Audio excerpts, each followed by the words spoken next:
Are live? Yes, you are. Thank you Begin so much. whenever you're ready. Yep. Very good. The September 11th, 2020 meeting of the Public Safety and Human Services Committee will come to order. It is 9:30 a.m. I'm Lisa Herbold, chair of the committee. Will the clerk please call the roll? Council President Gonzalez. Here. Councilmember Lewis. Present. Councilmember Morales. Councilmember Morales. Here. Councilmember Sawant.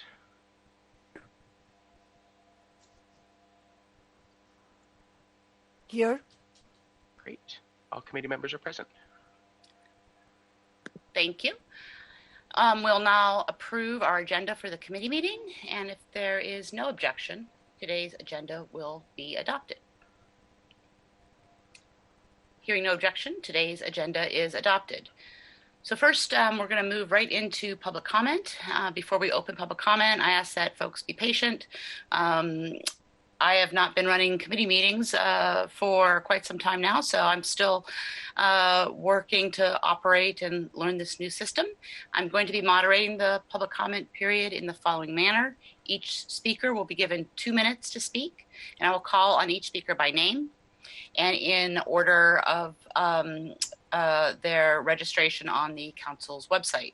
If you haven't registered to speak but would like to do so, you can still do that before the end of the public hearing or public comment period by going to the council's website. The link is for quite some time now, so I'm still working to operate and learn this new system.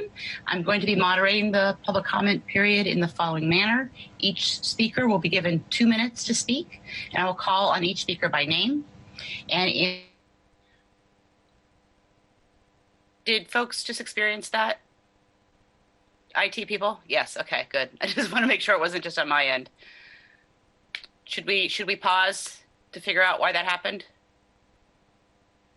I think we're okay for now. Let's just keep on proceeding. That was I saw that blip as well too. So let's just proceed and we'll observe here. Okay, thank you so much. So if you are still interested in using public comment but haven't yet signed up to do so, you can go to the council's website. The link is also listed on today's agenda. So once I call a speaker's name, you'll need to press a *6 to unmute yourself. And I request that you begin speaking by stating your name and the item which you are addressing. Speakers will hear a chime when 10 seconds are left of the allotted time. And once the speaker hears the chime, we ask that you begin to wrap up your public comments. If you do not end your public comments at the end of the allotted time, speaker's mic will be muted after 10 seconds to allow us to call on the next speaker. Once you've completed your public comment, we ask that you please disconnect from the line, and if you plan to continue following the message, you can absolutely do so via the Seattle channel or the listening options listed on the agenda. So, public hearing is now open, and we will begin with the first speaker on the list. First speaker on time, we ask that you begin to wrap up your public comments. If you do not end your public comments at the end of the allotted time. So IT, every time I share my screen, it seems to cause a problem with the timer. Oh, you're doing it, Alex. Yes. Okay, let me, hey Alex, let me go ahead and run the timer on my end. So Okay. I'll take on that duty and maybe just kind of observe the attendees and just unmute the public commenters. Let me go ahead and share the screen out real quick. All right, thanks for figuring it all out in real time. So the first speaker is Angie Gerald.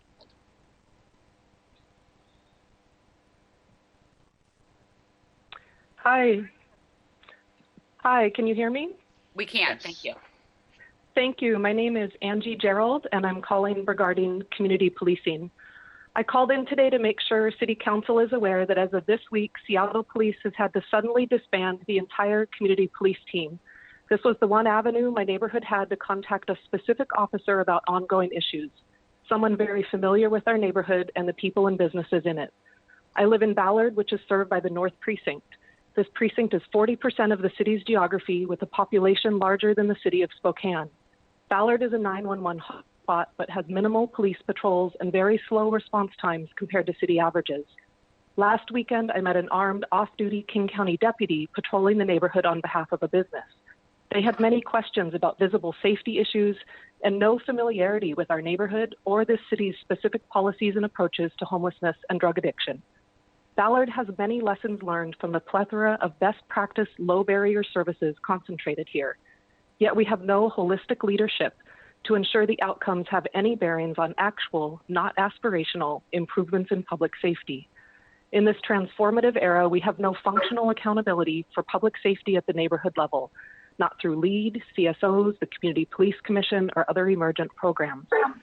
So with the abrupt end of the community police team, which was a tangible, informed point of contact, I called to ask if anyone will be accountable for safety leadership specific to challenges in North Seattle, which community leaders and organizations will be involved in imminent budget discussions and community advocacy. Thank you. Thank you. Next speaker is Howard Gale.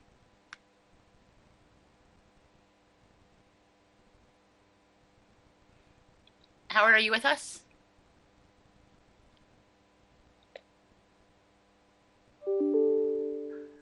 Council member, you'll have to remind the public commenters to hit *6 to unmute themselves.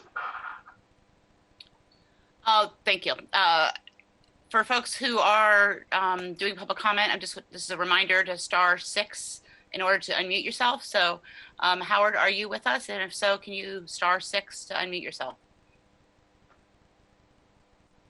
Okay, here I go. Gotcha. So this is Howard Dale from Lower Queen Anne, District 7, speaking on police accountability. I just want to be sure I have this right. Today, you will be hearing from Seattle's police accountability partners, the folks tasked with keeping policing constitutional and non-abusive, on what are the appropriate materials for police to use to continue to harm folks and infringe on their First Amendment rights. Not that you'll be discussing how to stop these abuses, which have continued now for over 100 days and are certain to continue well into the future, but rather you will be discussing today the means by which these abuses are to continue. Really? Who are these accountability partners you're talking with today? The OIG, in response to over 100 days of abuse, holds a 90-minute listening session, which they then refused to make public until just last week, when Amy Tsai was shamed in public, releasing it to me, but still not making it public. Then you have the OPA, which has approved or ignored all 27 police killings since John T. Williams as within policy. And last, there is a CPC, the supposed voice of the community, which just last week completely shut down community by ending any form of public comment at their meetings and then went into a blatantly illegal secret executive session. The CPC excluding community is not new. For nearly 6 years, they have failed to hold any public forum, an egregious violation of their mandate. Maybe all of this is minor stuff when you consider that all three of these entities have now failed miserably at responding to our George Floyd. Terry Caver, the African-American man having a mental health crisis, murdered by SPD in May.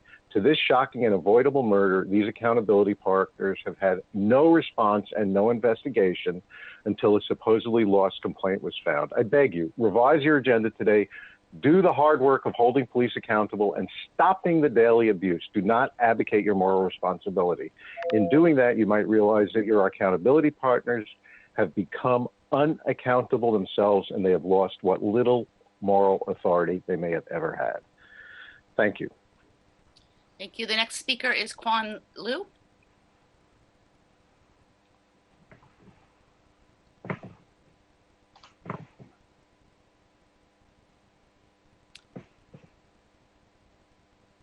Quan, are you with us? And if so, can you please hit *6 to unmute yourself?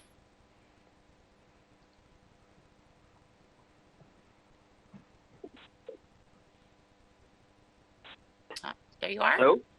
Hello. Yes. So am I ready to speak? We can hear you. Thank you. Okay, so good morning, City Council members. My name is Kwan, and I live in District 7 in Pioneer Square. I'm calling to reinstate that that currently SPD is not providing any public safety to anyone. Since they're not accountable to their taxpayers, and since George Floyd's murder, people have been protesting for over 100 days, and whatever they must be defunded by at least 50% and reallocate to to allocate those funds to agencies that could actually provide public safety and human services to BIPOC communities. And let me say, like, on the Labor Day protest, there were elderly, children, and disabled people in wheelchairs. And the police not only responded violently with no dispersal order, they started to pepper spray and push all the protesters violently, tauntingly, with smirking faces all the way to Rainier Avenue, which is the most dangerous road in Seattle. It is clearly that SPD have no interest in public safety, and SPOC does not stand for labor and should not be in the union in the first place. Also, I have known that SPD has illegally obtained protesters' information and threatened to arrest them and stole their belongings as well. So as city council members, I urge you to push on defunding the police and not to compromise with the mayor, who is also stand with the police as well. And that's all I have to say. Thank you so much. Have a good day. Thank you, Kwan. Next speaker is Daniel Clark.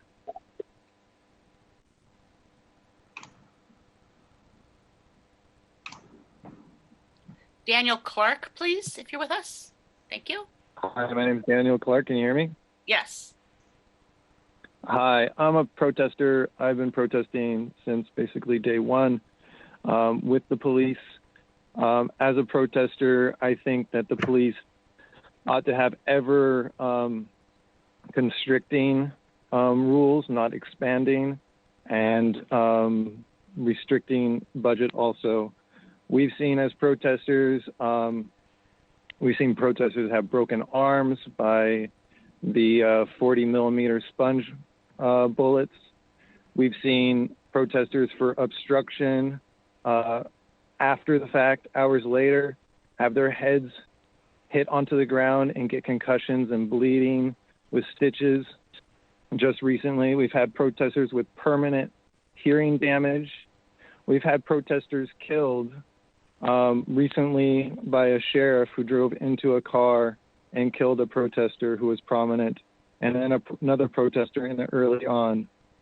It's my understanding that SPD is actually corrupt, and they have been deploying tactics, have got the federal oversight person to resign. So, in resigning in stating that they have been using unnecessary force and created bad will within the community. In order to restore community faith in civil organizations and this, we need to continue to restrict SPD's use of force. On Labor Day, they played Save a Horse, Ride a Cowboy on loudspeakers on a boarded up SPOG headquarters, flying a Blue Lives Matter flag, and attacked protesters when there was no documented violence that happened on the SPOG building, indiscriminately pushing them back for miles with.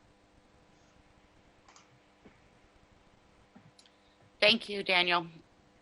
Next speaker we have is Valerie Schloret. Hi, my name is Valerie Schloret. I'm a resident of District 2, and I've been following Seattle policing since 2010.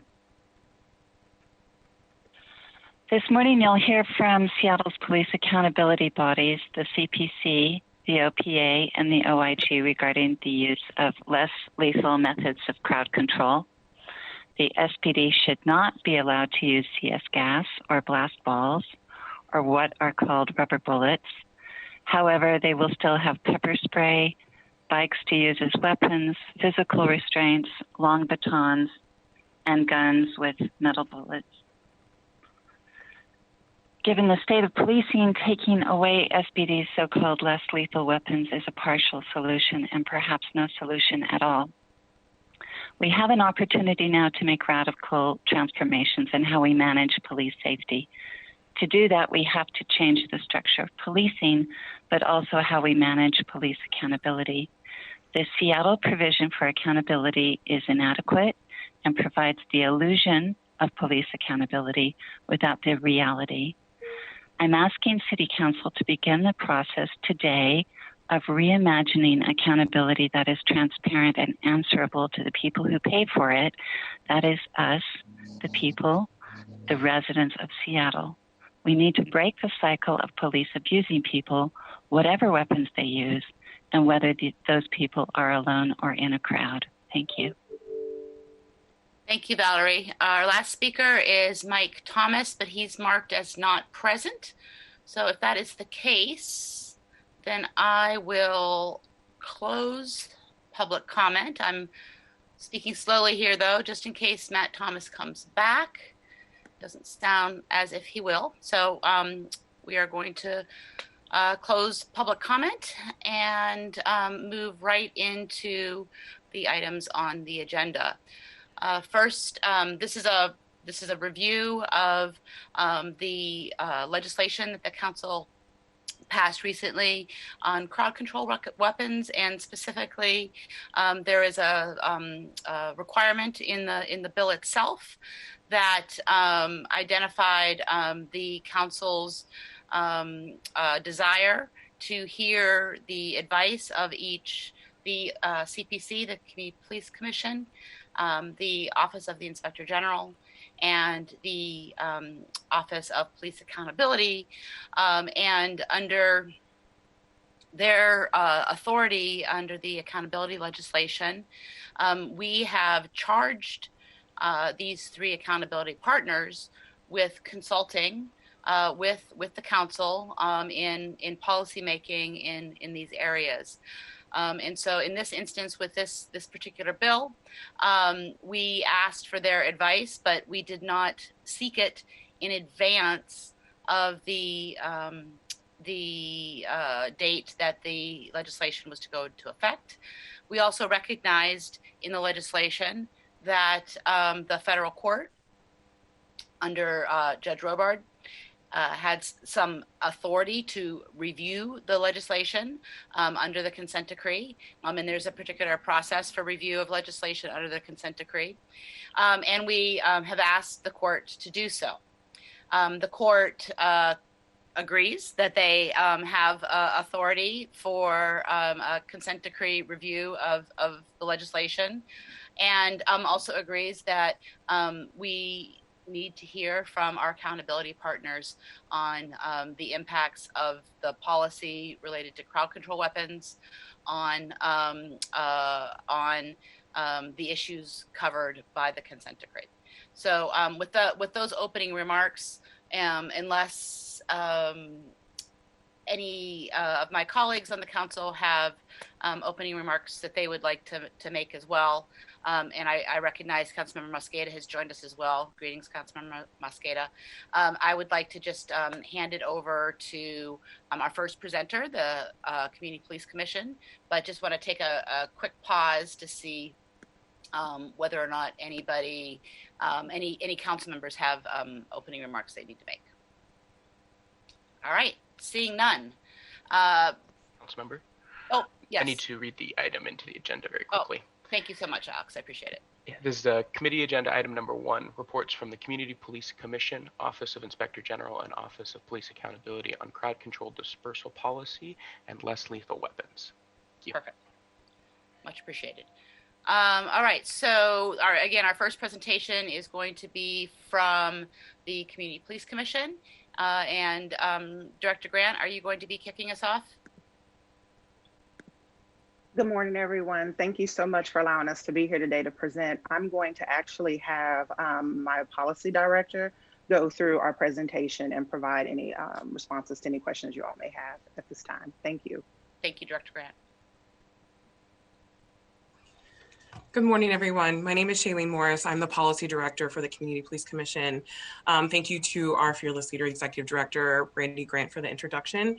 I will be going through first our presentation PowerPoint that goes over the points and recommendations that we made within our report.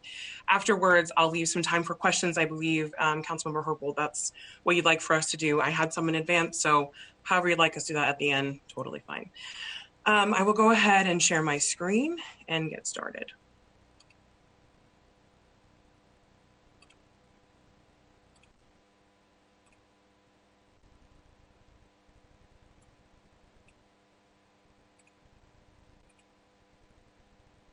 Okay, is everyone able to see this presently? Let me back up. We are not seeing a presentation. Yeah, we right just see the Zoom page. You're not seeing the presentation at all? now. I'm not. Okay, let me try something differently.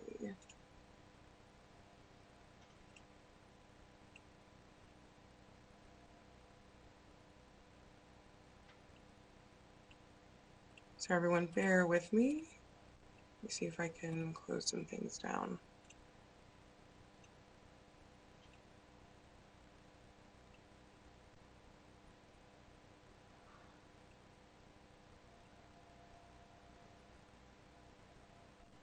Okay, can everyone see this? Yes. Yes. Perfect, let's get started. Always best to start with a little bit of a hiccup. Right, no pressure. No pressure. Again, I'll start over. Shailene Morris here, Policy Director for the Community Police Commission, and I'm going to start going through the recommendations that we made on Seattle's crowd control weapons ban.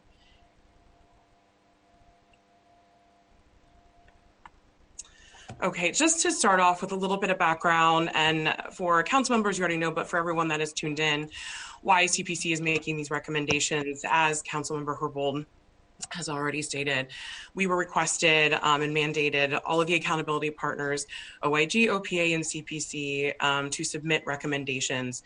These recommendations should include suggested policy revisions to the Seattle Police Department's manual for use of less lethal weapons and the purpose of crowd dispersal, and also identification of those crowd dispersal authorization process that does require executive approval and reflects best practices. And that is to minimize harm to protesters from police. A couple of items here that we want to, as a community commission, reflect on. There have been experiences that have been obviously presented within media, but also experiences that we have heard from community. Some of those include dozens of injuries from SPD less lethal weapons were reported. Many protesters were seriously burned or maimed by blast bowls, and a lot of that also was reported by Seattle Times and other media outlets. Munitions hit journalists who were reported on the protest. We also had video footage of that. And also there were reports of infants suffering from the effects of tear gas while they were sleeping in their homes. Prior to this report that we released on August 14th, the CPC had raised this issue regarding SPD's use of crowd control weapons repeatedly. This reflected all the way back from 2015, 2016, asking SPD to disregard or eliminate the use of blast balls and tear gas. So now we're going to go through the recommendations in our report. There were 9 in total. And I'll do this rather quickly, and then I want to leave some time for questions at the end. Our first recommendation was that CPC supports the city's ban on the use of crowd control weapons as it pertains to First Amendment protected activity, and we recommended that SPD implement it as soon as possible. Recommendation 2, SPD should immediately revise with input from the accountability partners and federal court crowd control policies and trainings to comply with the city's elimination of crowd control weapons. Over the coming months, those policies and trainings, along with other crowd control policies and tactics, should go through, and we cannot stress this enough, a community-centered review process that also incorporates input from CPC, OPA, OIG, and the federal court. Recommendation 3, the city should ensure the crowd control weapons ban allows for the use of some appropriate less lethal options with strong policies and accountability mechanisms outside of crowd control. Recommendation 4, the CPC recommends the city work with CPC, OPA, and OIG and other community stakeholders to set clear, strong, and high standards for when police and city officials are authorized to declare unlawful assemblies, riots, and then are able to establish curfews. Recommendation 5. The CPC recommends that in the event SPD issues orders to disperse or they declare a riot, the authorizing officers should thoroughly document and an agency outside of SPD should subsequently review any and all actions taken and those resulting in outcomes. Additionally, we strongly urge that this documentation and the authorizing chain is made publicly available within 24 hours of the incident, effective immediately. Recommendation 6, we recommend the city prohibit the sale of crowd control weapons to other law enforcement agencies. In the spirit of the ban, we do not feel that it would behoove the city to sell these to other law enforcement agencies, so then they would also be able to do the same thing to their constituents. Recommendation 7, the CPC recommends SPD investigate and make public the full inventory of the department's crowd control weapons to determine next steps of disposal. Similar to recommendation 6, if we are to get rid of these and no longer store and house them or sell them, then the city needs to know, what does SPD have in their arsenal? And that way, when the information is on the table, that way people are able to make the best decision on how to dispose of those weapons. Recommendation 8.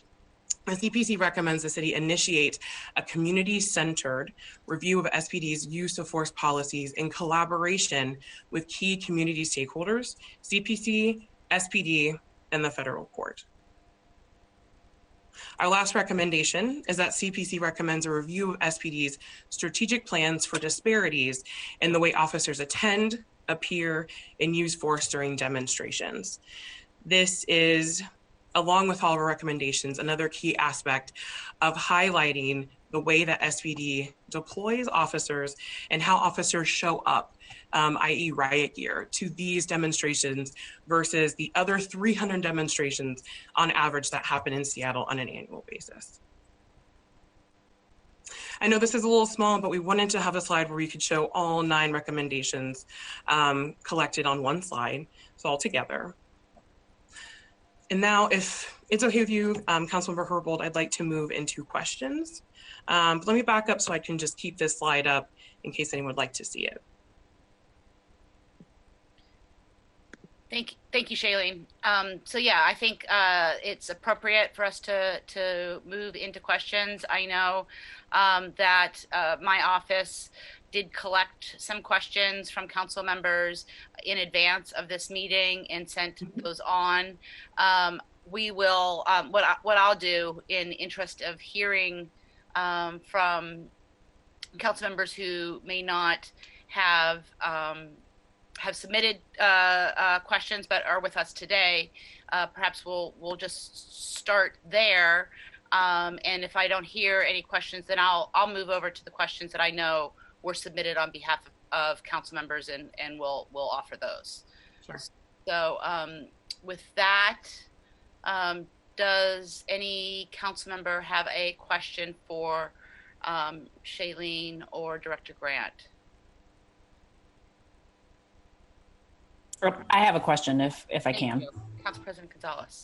Thank you, Chair Herbold, and thank you so much to Shailene and the others from CPC for pulling together this report and having the recommendations available to us. Just a couple of questions. One is, there's a couple of references to a community-centered process, and was hoping you'd be able to speak a little bit more about what that means from CPC's perspective. And then secondly, there's a few references to, particularly in recommendation number 3, where it says the city generally. And I think there's another place where it just sort of references the city generally. 3 and 4 talks about the city should ensure crowd control weapons, et cetera, et cetera. And then the CPC recommends that the city work with us. And so I'd like to get a little bit more clarity around sort of who CPC defines as being the city in the context of recommendation 3 and 4, in order for us to get a better understanding of who the CPC believes should be leading that work or triggering that work into actually happening. In other words, does SPD have to lead this work? Is it the responsibility of the mayor to initiate the work? Whose responsibility is it when some of these recommendations refer to the city generally as opposed to a specific agency? And then the last question that I have is, one of the recommendations here suggests that there should be an independent agency to evaluate some of these issues. And I'm wondering if the CPC has any initial thoughts on who that third-party independent agency should be. Thank you, President Gonzalez. I appreciate those questions. If I may, and I also want to give Director Grant, if she wants to chime in as well, I would like to say your first and second question really go hand in hand quite well. And I'll say it this way. So when we talk about triggering a response or leading the work, a lot of times what ends up happening is that it comes from an agency level first. And at CPC, and I'm sure our community engagement director, Nick Christian, would say the same thing, is that really the triggering events have already happened. So we're already in it. And so community-centered, so along with community-centered, the community is already driving the work. The community is already screaming and shouting at us.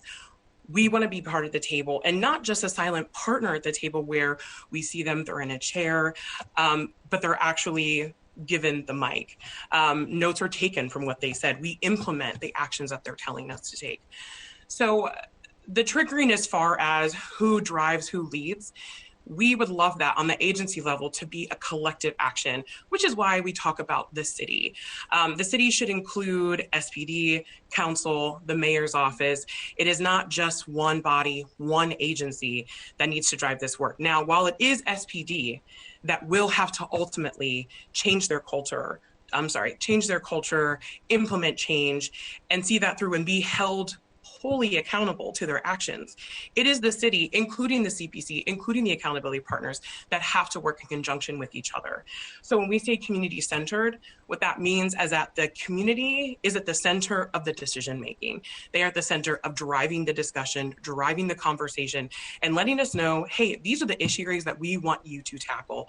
We heard in the public statement, public comment earlier, what people are focusing on, what they fear from SPD, what they want from us. And we listen. And at the CPC, we have done a good job of listening, but now we put that language in there as centered, as they should be centered with every process, every step that we take to police reform and overhaul every time. So when we say the city, we're talking about every city agency that has a hand in this fight, as we should, alongside with the community. So your first two questions really go hand in hand. As far as the third question, independent agency to evaluate issues, that is a fantastic question. And again, I'll have to refer to the first and second question. This should also be community centered. I think at CPC, we have commissioners and staff who have varying levels of understanding, education, expertise, where we are here to advise the community to listen, here's what we think. And then allow them for the first time to really take that information, have all of it, have a transparent process, let them tell us, here's what we want as far as agency, as far as process, including that independent agency that you're speaking of. I think collaboration can look very different in these days. So I'll leave it at that, but community-centered in all three of these questions, let them decide. Thank you. I appreciate that.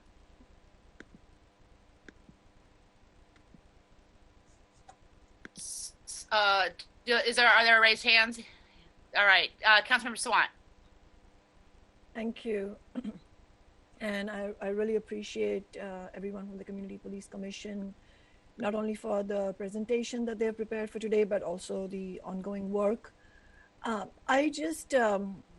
mean, first of all, yeah, I could not agree more that we have to, as an elected body, the city council has the obligation, the mayor's office, Mayor Durkin has the obligation to actually listen to voices of the community, and listening to voices of the community doesn't mean just offering them space where they can talk about how the police violence is affecting them, but actually acting on them.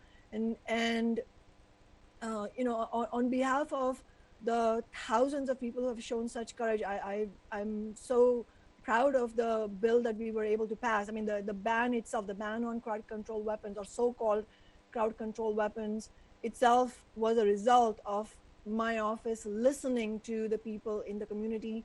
And it was, I believe, passed unanimously or almost unanimously by the city council. I can't recall exactly, but I know that the majority of the city council stood strongly in favor of that.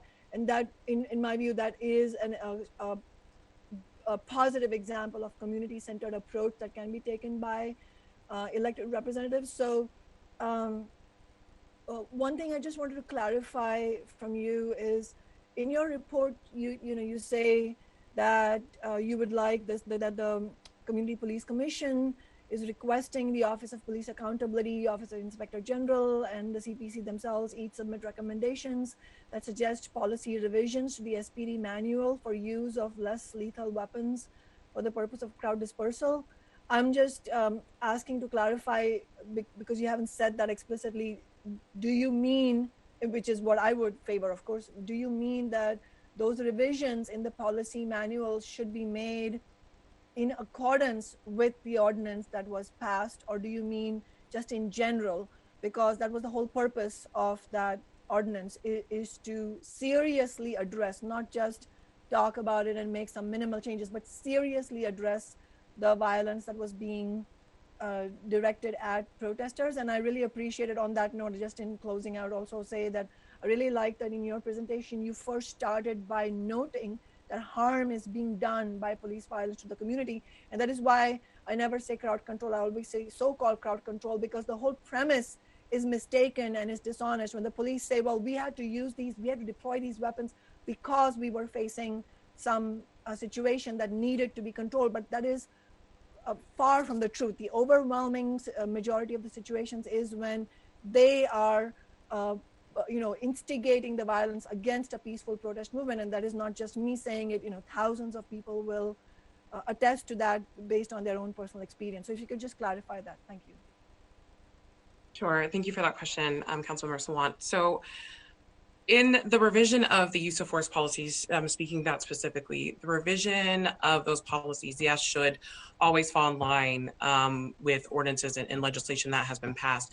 But as we have seen, and as you have noted, and as we know in the beginning of our presentation, things have been tumultuous, very different, violent in the last few months in Seattle and nationwide, but local to Seattle very much so, and have been felt by every Seattleite and the surrounding Seattle area. So what we're also proposing is also a deep dive, an overhaul with partners, with community-centered, again, at the table, really looking at these policies, and not just from an ivory tower academic stance of here's, we pulled facts and figures and here's what we think. We have the statements from people on how the operation of those policies have failed them. So what you're espousing is exactly what we're saying. Let's take that deep dive and let's look at it through the newer eyes of what's been transpiring in the past few months. So yes to both. Thank you. Thank you. Councilmember Morales, I saw your hand was up before.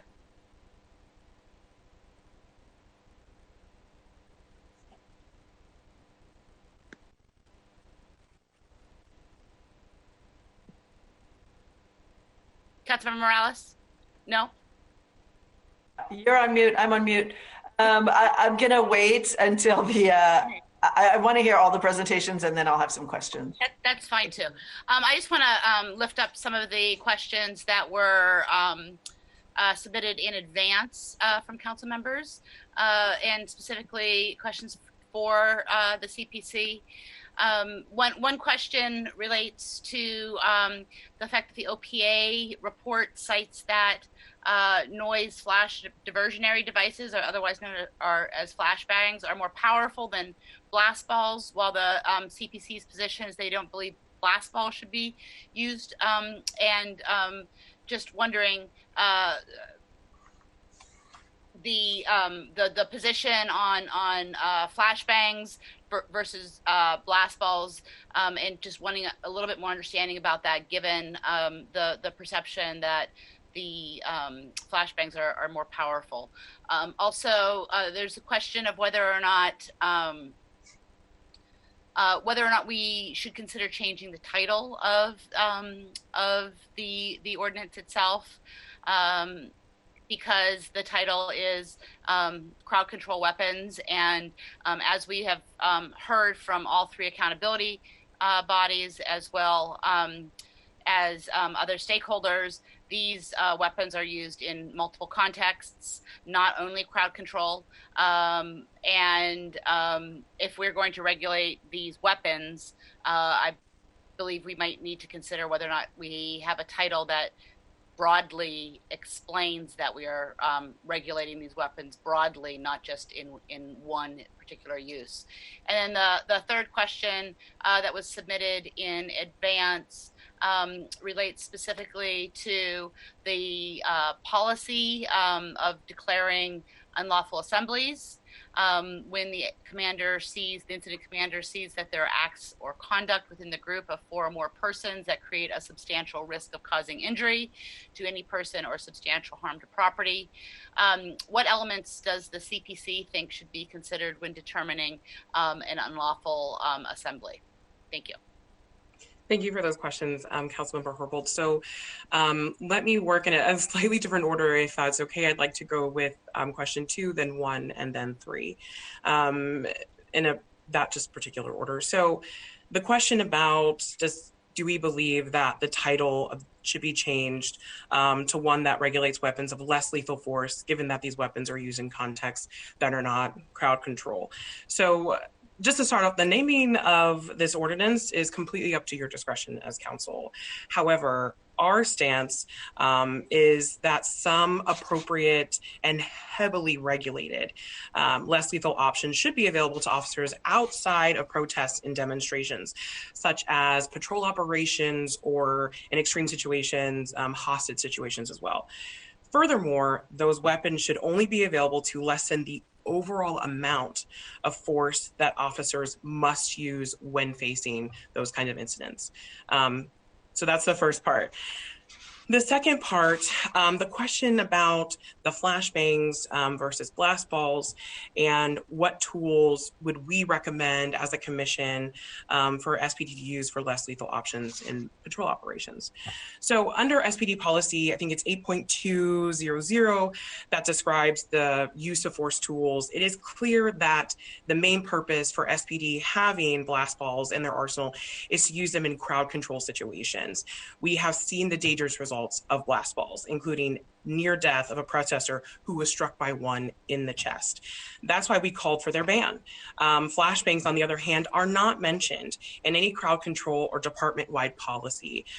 They are part of SWAT and are generally not used during protests. So CPC, as a commission overall, we have not reviewed their use. If that is something you're requesting, we're happy to do that. But that is why we did not review. So the CPC, we fully support the council's ban on less lethal weapons used for the purpose of crowd control or protest suppression. However, like I said earlier, we also acknowledge that outside of protests, for example, during patrol operations, less lethal options such as tasers, pepper spray, and some very extraordinary extreme measures, 40 millimeter launchers may be necessary. And the key part here is that as long as SPD has strong policies and accountability measures in place, Seattle has seen situations in the past where an officer does not bring their mandated less lethal device and it has had deadly results. So again, it is very important to also have those strong policies and strong accountability mechanisms if they're going to be used. That being said, SPD should fully eliminate their ownership and use of tear gas and blast balls in line with CPC recommendations going back for several years. They are indiscriminate weapons. Tear gas is banned in war. Blast balls can be deadly and in SPD's arsenal specifically used during protests. And for the last question, if I may move to that, talking about what elements does CPC think should be considered when determining unlawful assembly instead of a peaceful protest. To the CPC, it is clear, even from a cursory reading, that the 4 or more person standard is far too low. That effectively enables police to declare constitutionally protected rights no longer exist if one person in a crowd of thousands does something wrong. Again, that standard is way too low. In our report, the CPC recommends that the council, CPC, OPA, OIG, and other stakeholders come together to set clear, strong, and high standards for when police and city officials are able to declare unlawful assemblies, riots, and then institute curfews.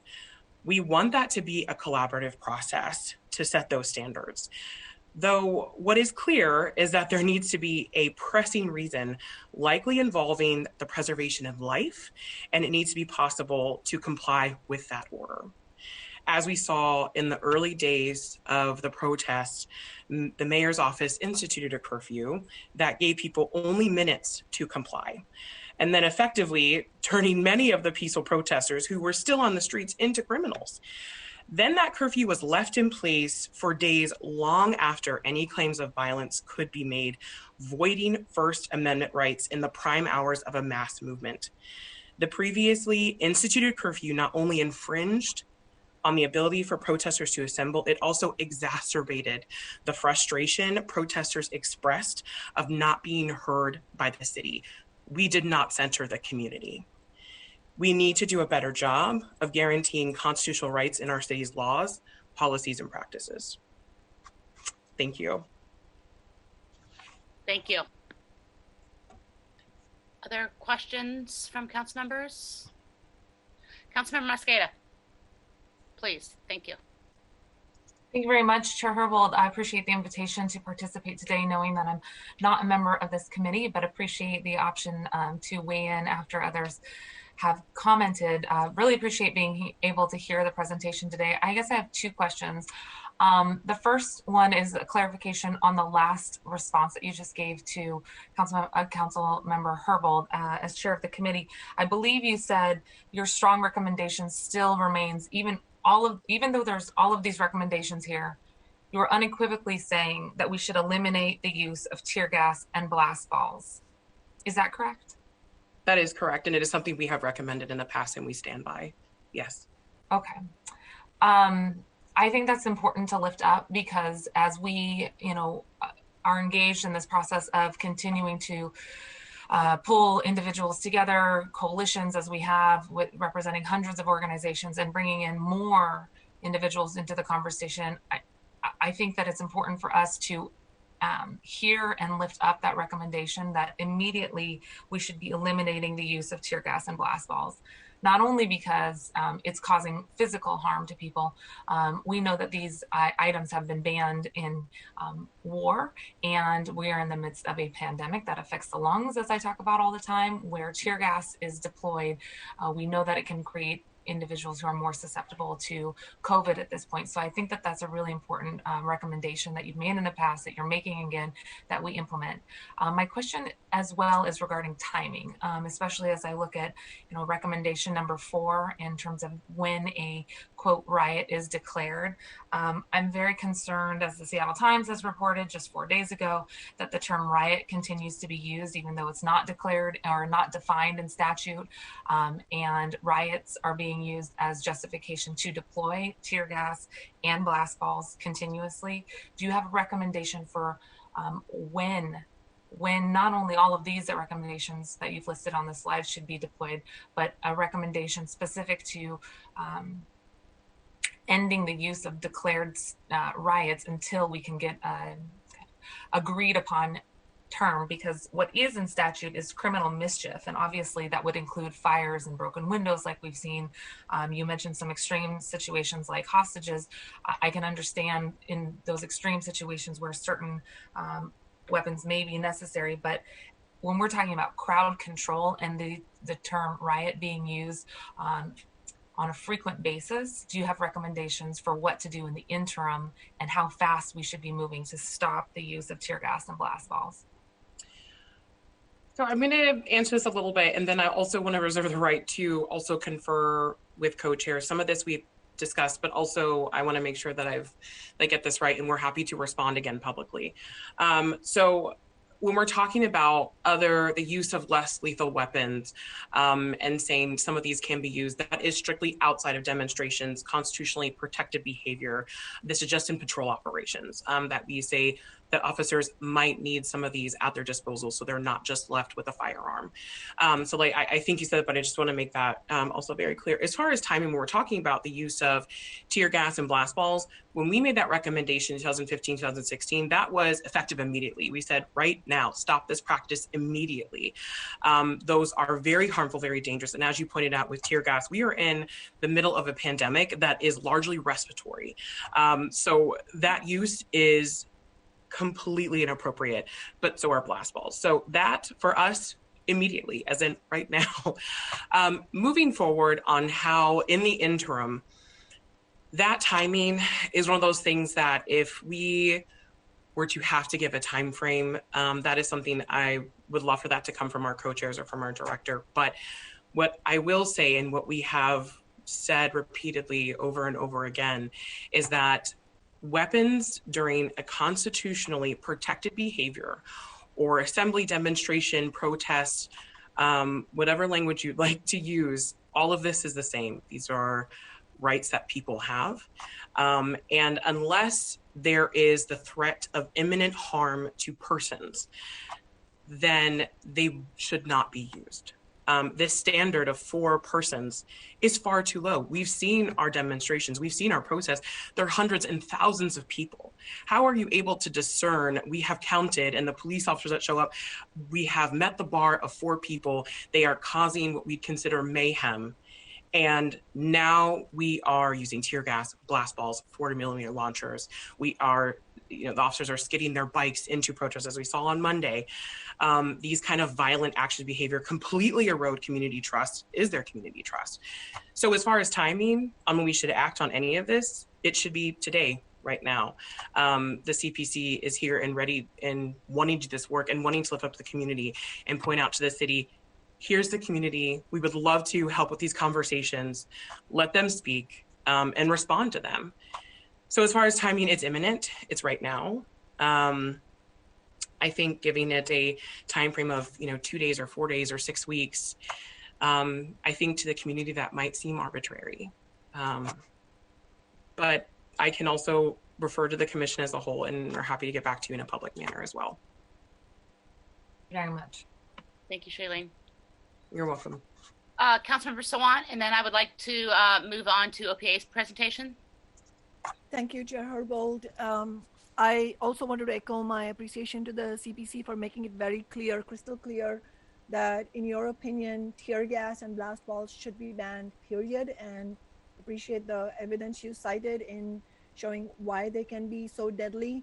And also, I think you touched on a very important point, which is that we recognize, we acknowledge that, and in fact, we want the police, and in fact, that has been a problem that they haven't done this with what I'm about to say, which is that when they are carrying out patrol operations, we want them to prioritize life and make sure that if there are situations that warrant the use of some sort of force, then it should be less than lethal force. And so in that sense, we want the city's policies, and my office absolutely, as socialists, we want the policies to be determined in such a way that it actually makes reasonable and very humane policies possible. And that means we have to achieve both. And I don't think it's an impossible thing. And it's a specious argument, very dangerous and specious argument when the police department and when Mayor Durkin and some other corporate politicians around the nation, they make this, they make it seem like you can't achieve both, which is that make sure that the police department has at its disposal and insists on using and has a policy manual that dictates this policy of using less lethal weapons when some force is absolutely called for in patrol operations, although there's a whole thing to be discussed there as well, but I won't get into that. And at the same time, that our democracies, our cities should allow the constitutionally protected right to protest, to gather on the streets, all of that to be enabled as well. And I just wanted to note in that context that that was precisely why hundreds of community members pushed back against an amendment that would have actually, rather than actually clarify those issues, actually make, we don't want the policy to be crafted in such a way that that is very open to question, and that the police can say, well, I felt under threat, or I needed to do this, and that's why I did it. I wasn't against the constitutionally protected rights. We have to be crystal clear about those things, and that the policy should be determined in such a way that, for the most part, it is ironclad that the rights of people are protected, and at the same time, we're not taking away any ability to actually make sure that life is not lost, but situations are brought under control. But the cases in which the police say that, there's nothing to be brought under control. I mean, I've personally attended hundreds of protests, and my experience has almost always been the mayhem was started by the police, not that they were responding to some mayhem or riot. So I really appreciate you saying that, because I think noting that is very important for future policy making, and also how this ban will be implemented going forward. Thank you so much. Thank you, Councilmember Sawant. Let's turn it over to Director Meyerberg, if we could. Thank you. Okay. I'm going to try to share my screen.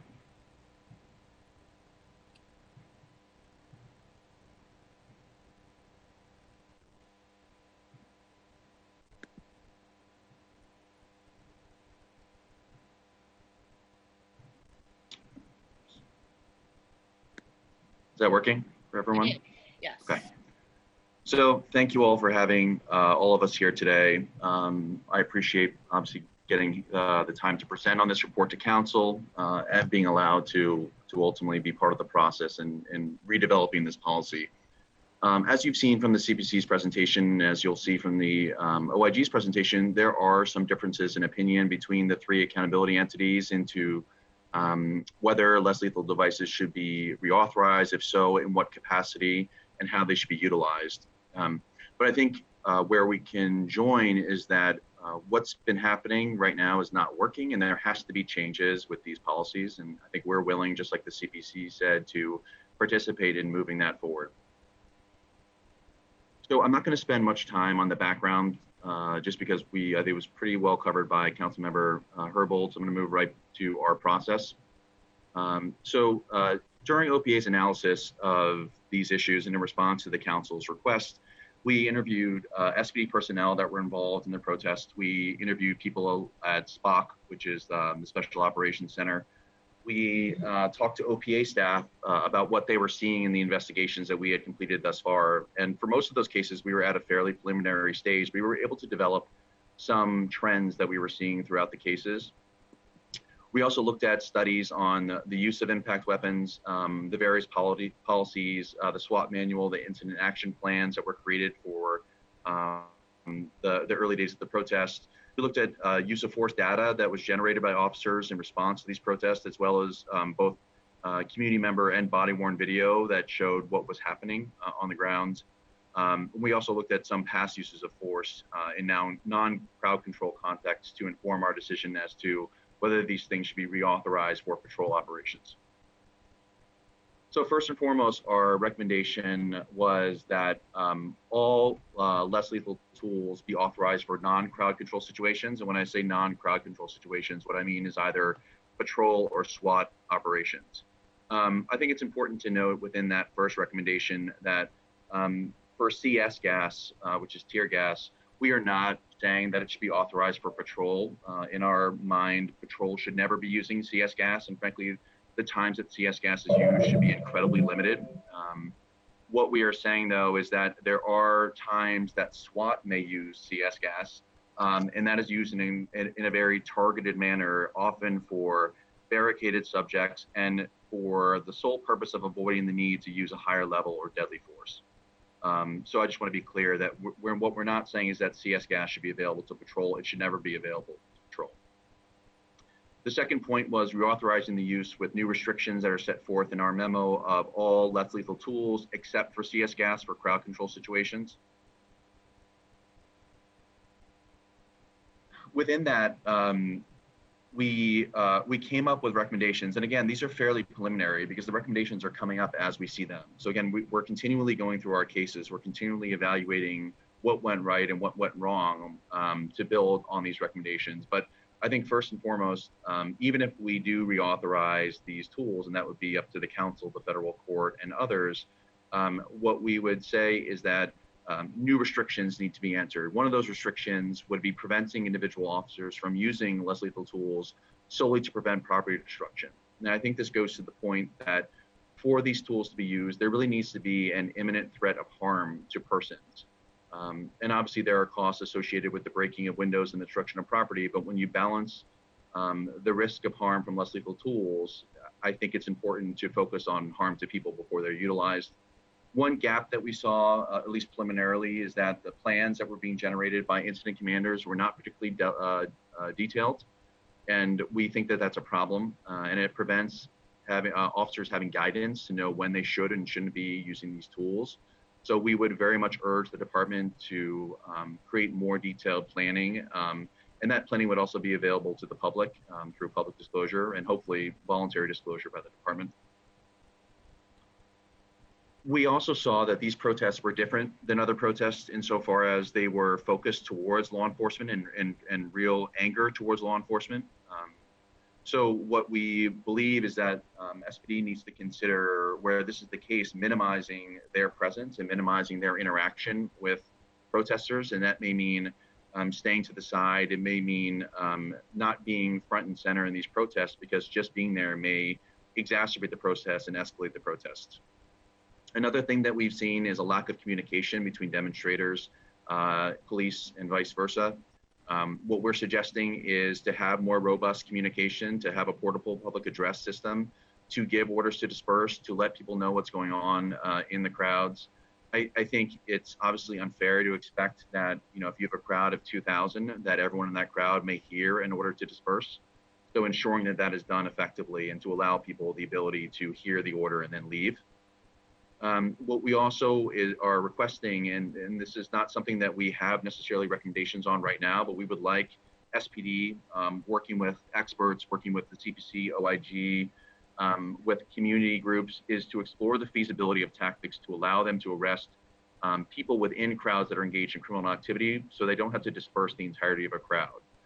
And I think that's what we saw with some of the early days of the protests, where you had thousands of people and perhaps 25, 30 people in those crowds engaging in criminal activity, but the result was to disperse the entire crowd instead of trying to extract the people that were conducting the criminal activity. This is difficult, and I don't know of any department now that knows how to do this or has done this in a good way, but what we're asking is to think outside the box and to explore tactics that could allow this. Again, to continue to allow the people that are peaceful to demonstrate and exert their First Amendment rights. The last point was the executive approval process.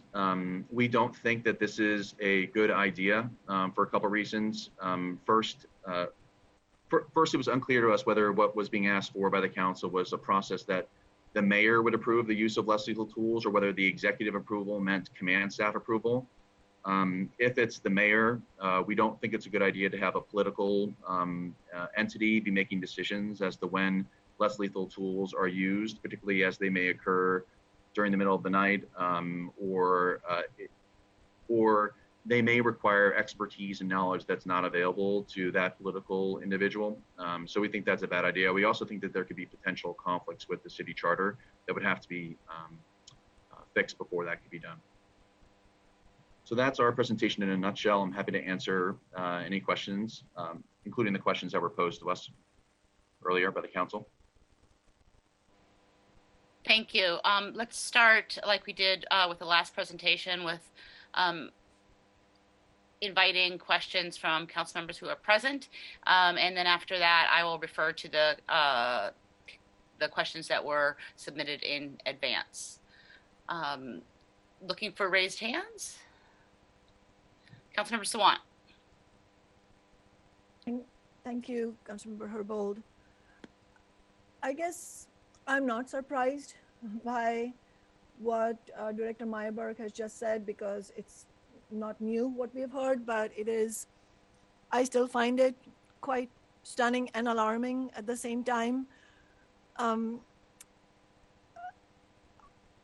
First of all, I would note that this presentation by Director Meyerberg did not start with the important point, the premise that a lot of harm has been done to peaceful protesters, including all the way up until a few days ago.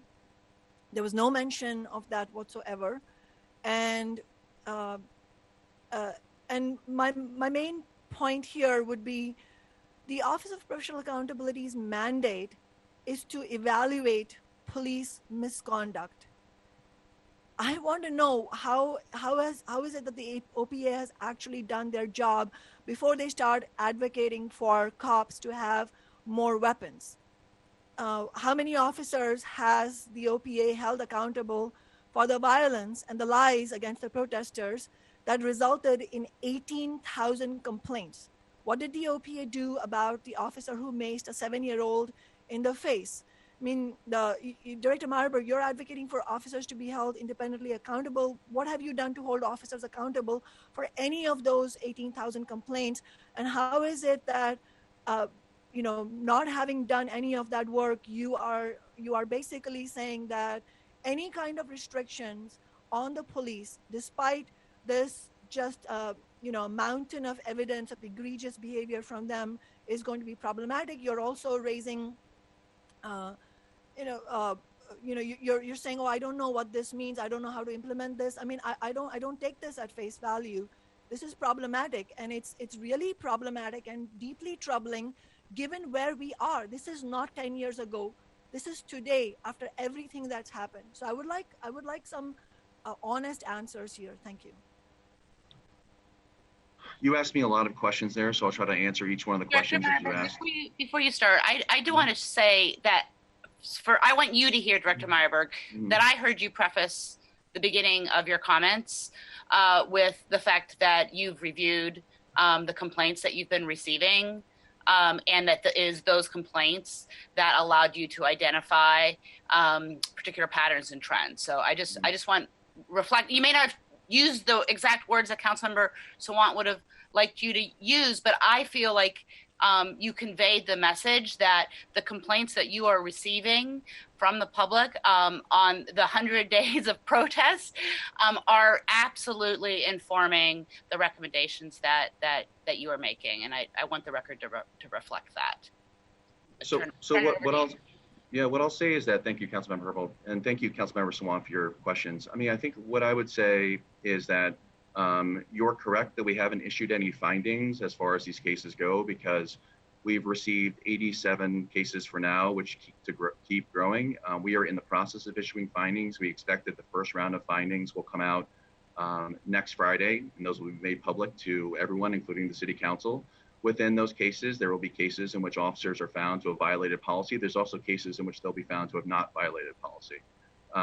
There are cases in which protesters have been injured, and that is extremely unfortunate.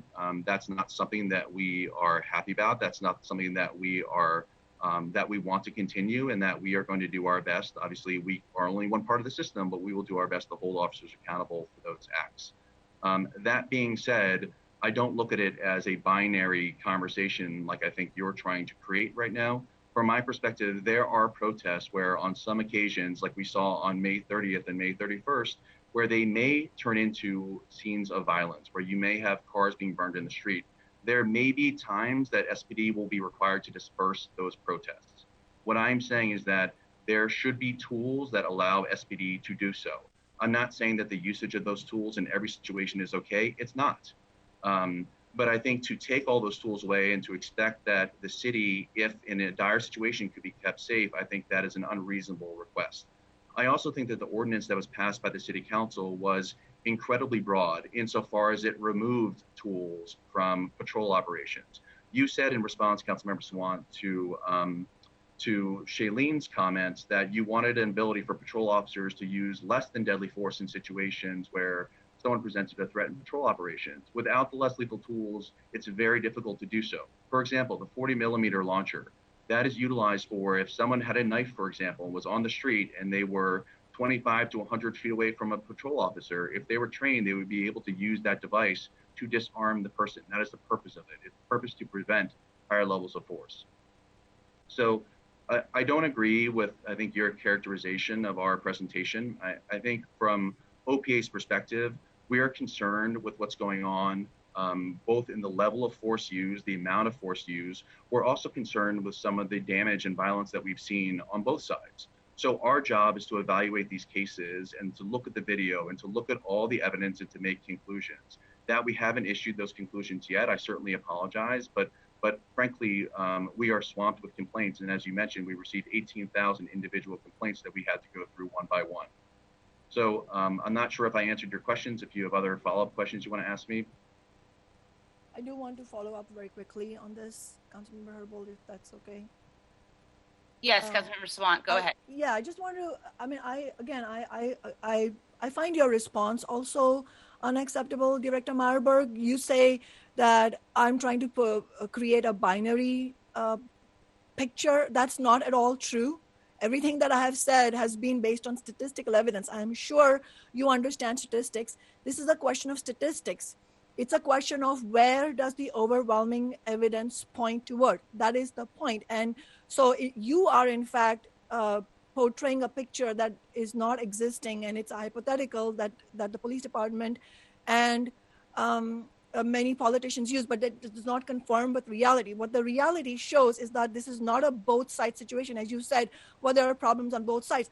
That is completely in denial of the overwhelming statistical evidence from Seattle and from every other city that as when you look at protest movements, overwhelmingly the violence and the force comes from the police department, and also they have the weapons on their side. I mean, so I would, for example, I would not consider if somebody threw a water bottle at a police officer. I don't advocate for those things, absolutely. And if I'm there, I will advocate for not doing that. But the point is, where does the overwhelming violence come from? You know, ordinary people don't go around with tear gas canisters and blast balls and rubber bullets and all that sort of thing. You know, they're just there protesting. And as I said, it's a question of statistics. In the overwhelming majority of the situation, what happens is peaceful protesters are targeted. Movements are targeted. It's not about individual protesters. It's when it becomes a movement that it becomes a threat to the state, and that's when the police forces are deployed. And the same sort of dishonesty is being used is even with the less lethal. Like, yeah, I stand by what I said. I absolutely think that we need a reasonable and humane policy-making approach. But look at all the deaths that have happened in the hands of the police through routine patrol operations. Look at Charlena Lyles. I mean, there was no law, and there isn't one that says you should not use less than lethal approach to make sure that the situation is brought under control without loss of life. So why are these lives being lost, you know?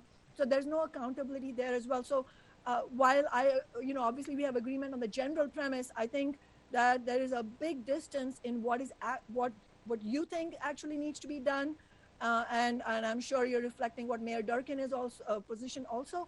And it's not just about you, it's also about political officials. You know, the buck stops with elected officials.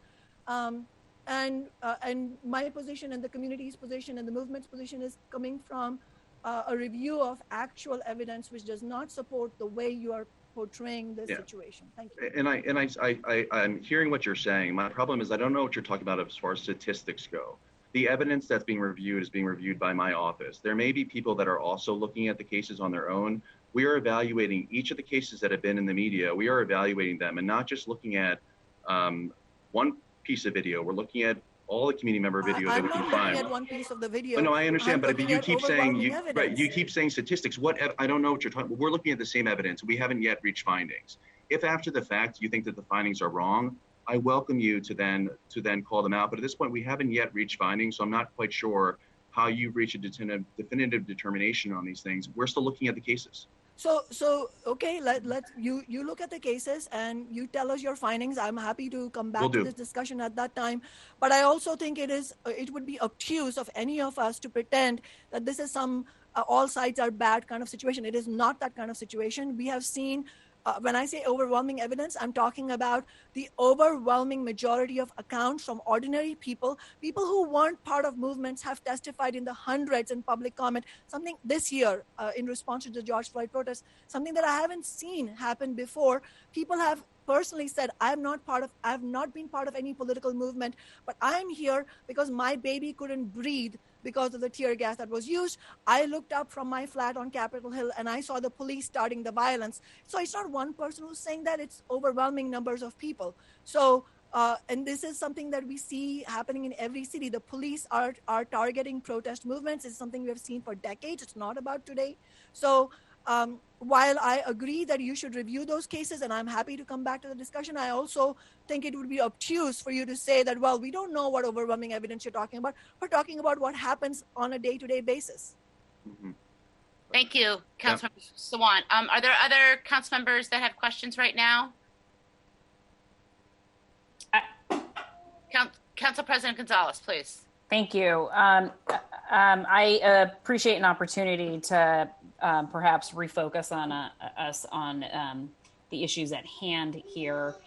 I'll just say that I just found that line of questioning not necessarily productive and helpful to moving us forward in identifying clear solutions to the issues that we are being asked to consider, which is in the instance of crowd control issues, what kind of less lethal weapons should be used, if any at all. And I appreciate, Director Meyerberg, the fact that you have spent, you and your staff have spent many hours as an independent agency that is civilian-led, looking at the evidence and materials available to you, many materials and items that are not available to me as a council member and to many members of the public.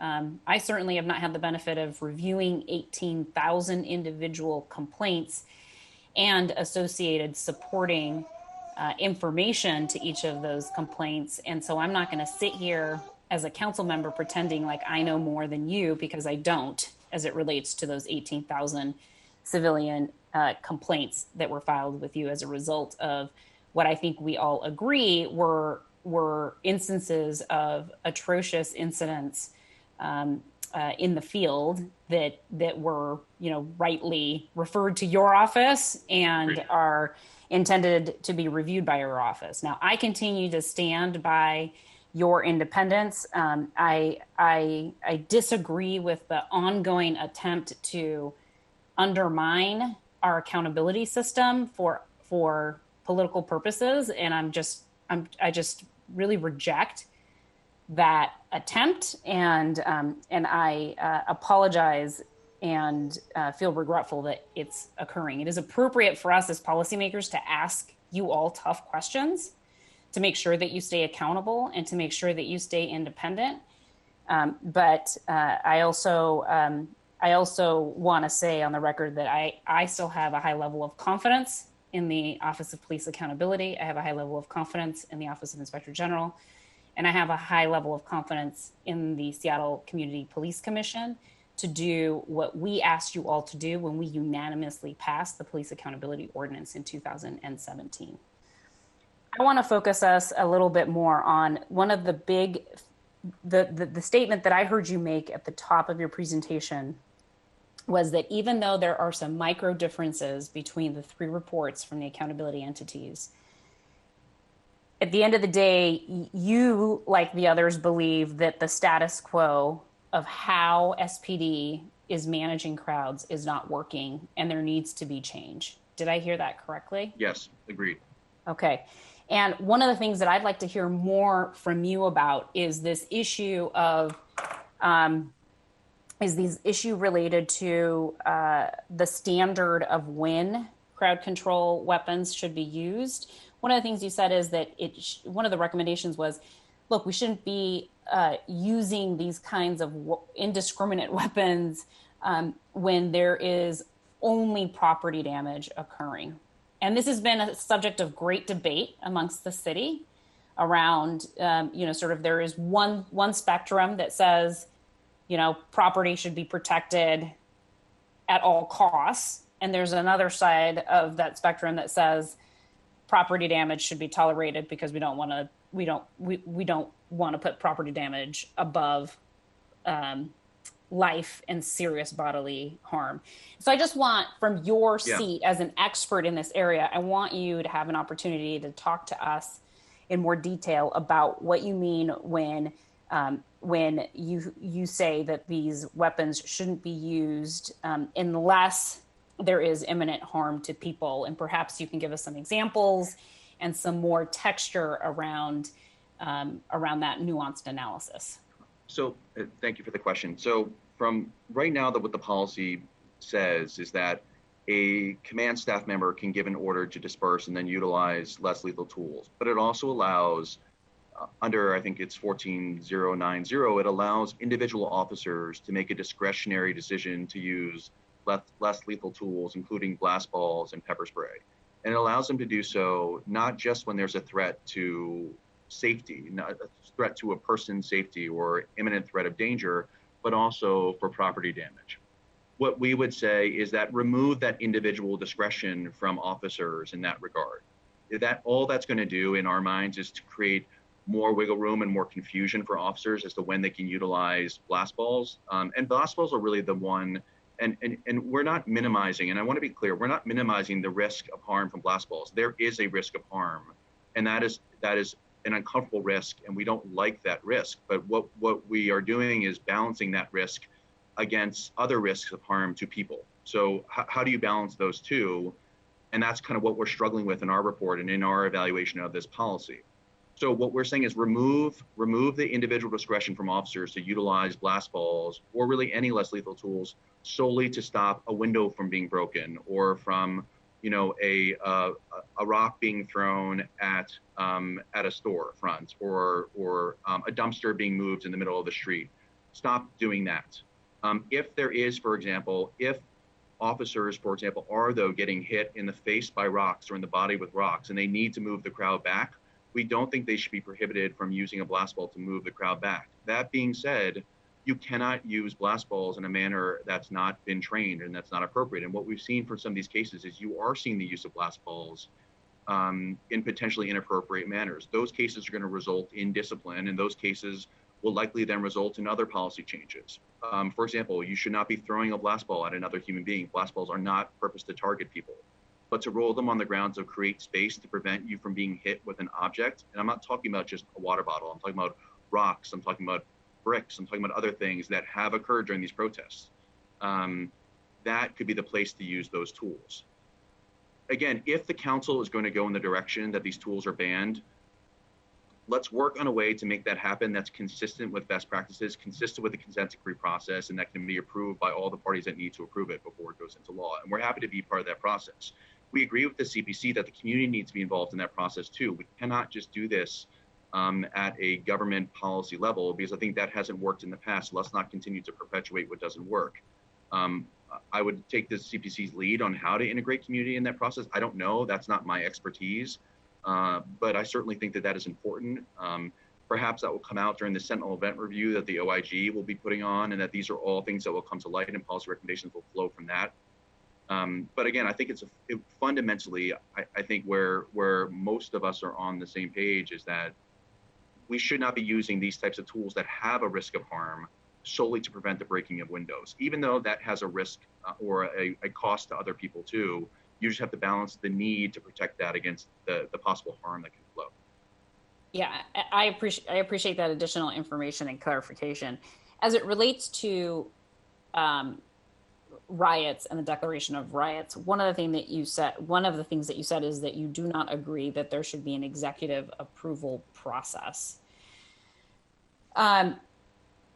it was my understanding, and I could be wrong, so please let me know if I am, that there was some statutory language that at least seems to create an inference that there already is an executive approval process for when a riot is declared.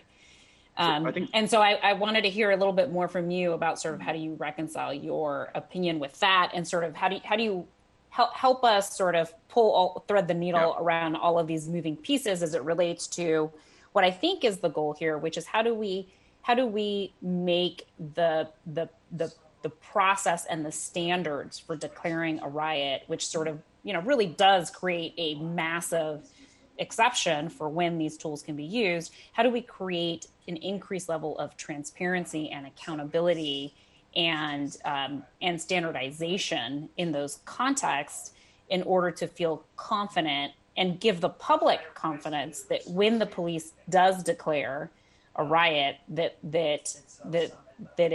there has been some due process and diligence executed before getting to that point? Yeah, so I think one of the issues was, I think, when you frame it in that respect, I think I understand more what the ask is. I think part of the confusion that I had was it wasn't clear whether the council was asking for an executive approval process for the actual utilization of less lethal tools. I think when we discussed it internally as the three accountability entities, there was some confusion on what was being asked for. I don't think it would be a bad idea to have some sort of an executive approval for the riot declaration, insofar as, you're right. I mean, the executive does already issue emergency orders that would be, for example, curfews or restriction of firearms. You could do that. I mean, I think the concern that OPA had was, are you having mayoral staff take a phone call and make a tactical decision as to whether or not they're going to be using less lethal tools? So say, yep, use blast balls at this intersection or use pepper spray at this intersection. That, from our perspective, we did not think that was a good idea, and we thought that was potentially violative of the city charter. However, I don't have the same concerns if you were to have the mayor or a mayor's staff or mayor's legal counsel opine in real time on a riot declaration, particularly given the CPC's criticism, and I think the OIG's criticism too, of how broad that is. So particularly if it was narrowed to a situation where there really was a true riot, I think that would actually be a good idea to have some sort of a process review by the executive. So perhaps I misunderstood the ask, so apologies for that. I'm not sure that you misunderstood the ask. I think what I was trying to get is an understanding of whether that was your position, that executive approval processes shouldn't apply in any context, or if it was just limited to the tactical questions that you've highlighted. Right. And I appreciate that. Yeah, and those I view under the purview of the chief of police pursuant to charter, and that was the concern that I had, is if you take that ability away from the chief, do you violate the charter? You could obviously change the charter, but I worry that there's some conflict. Thank you. Great, thank you. Now I'm going to return to some of the questions that were submitted in advance by council members. The first is that both OPA and OIG reports recommend that the council reauthorize all less lethal weapons for non-crowd control situations. I'm just wondering what level of definition do you recommend that we use for defining non-crowd control situations? Do you recommend that we define them? And if so, do you recommend that we do so as a way of describing the situations as you have? A hostage scenario, armed barricade suspect, suicide by cop, or do you recommend that we define them as to the who, i.e. SWAT? I just want to get all three of these questions out at once. Okay, thanks. The second question is, what recommendations does OPA have for targeted arrests during demonstrations in response to law enforcement? And the last relates back to the question of blast balls. Just would like to understand a little bit more about why, given that the OIG states that blast balls have the potential to be indiscriminate, inflicting pain and potential injury on peaceful protesters. The CPC, of course, has a longstanding concurrence with this opinion as it relates to blast balls. I actually think their recommendations on blast balls go back to 2017, and believe they should be banned for both non-crowd and crowd situations. Just asking that you get a little bit more into the details about why you think you reinstated for crowd control functions. Yep. So I'll say I think you could use categories for when the less lethal tools were used outside of crowd management situations. I think the categories in the email or in the emailed questions were a little bit narrow. So for example, an armed and barricaded subject, that would not necessarily include someone who has a knife on a city street that's being confronted by patrol. Patrol officers are trained, not all, but there are certain patrol officers that are trained to utilize that 40 millimeter launcher. And in my mind, when I think about the less lethal tools that are banned, that for me is the most important, because I think that is sometimes the difference between someone being shot and killed versus shot with a foam bullet to drop a weapon. So I think if you were to include categories or to include the people that utilize them, that's fine. I just would want to work with the council and with other stakeholders on what those categories are. And the reason why sorry. You're muted, council member. The reason why I ask is, this is a concept that that I attempted to introduce in the original passage of the legislation. The recognition that the use of these weapons in non-crowd control situations might be warranted whereas in my belief they were not warranted in use in the instance of demonstrations. And when I tried to introduce that concept into the ordinance itself, you recall, and as Councilmember Sawant again mentioned today, there's concern that just simply saying non-crowd control situations will then become this huge loophole. And so I do agree that it's important to figure out a way to define it in a way that it's that non-crowd control situations is not abused. Yeah, I think it's definable, and certainly we could work with you on what that looks like. I mean, just anecdotally, we looked at, when we were analyzing the various less lethal tools, we looked at the 11 incidents in which the 40 millimeter launcher was used in patrol operations. It's not used very often. But in most of those situations, there was someone that was armed with a knife and it was able to disarm the person without any further force being used. So we would just want to make sure that the tool, and I'm happy to provide you all with those cases if it would be helpful to the council, but I think it's an important tool to utilize to ensure that less harm is used.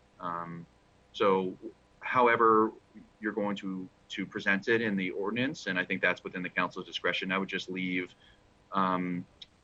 discretion for officers to utilize it in situations where someone is armed with a deadly weapon and it's the sole alternative other than a higher level of force. So however you want to characterize that, that's what I would strongly suggest.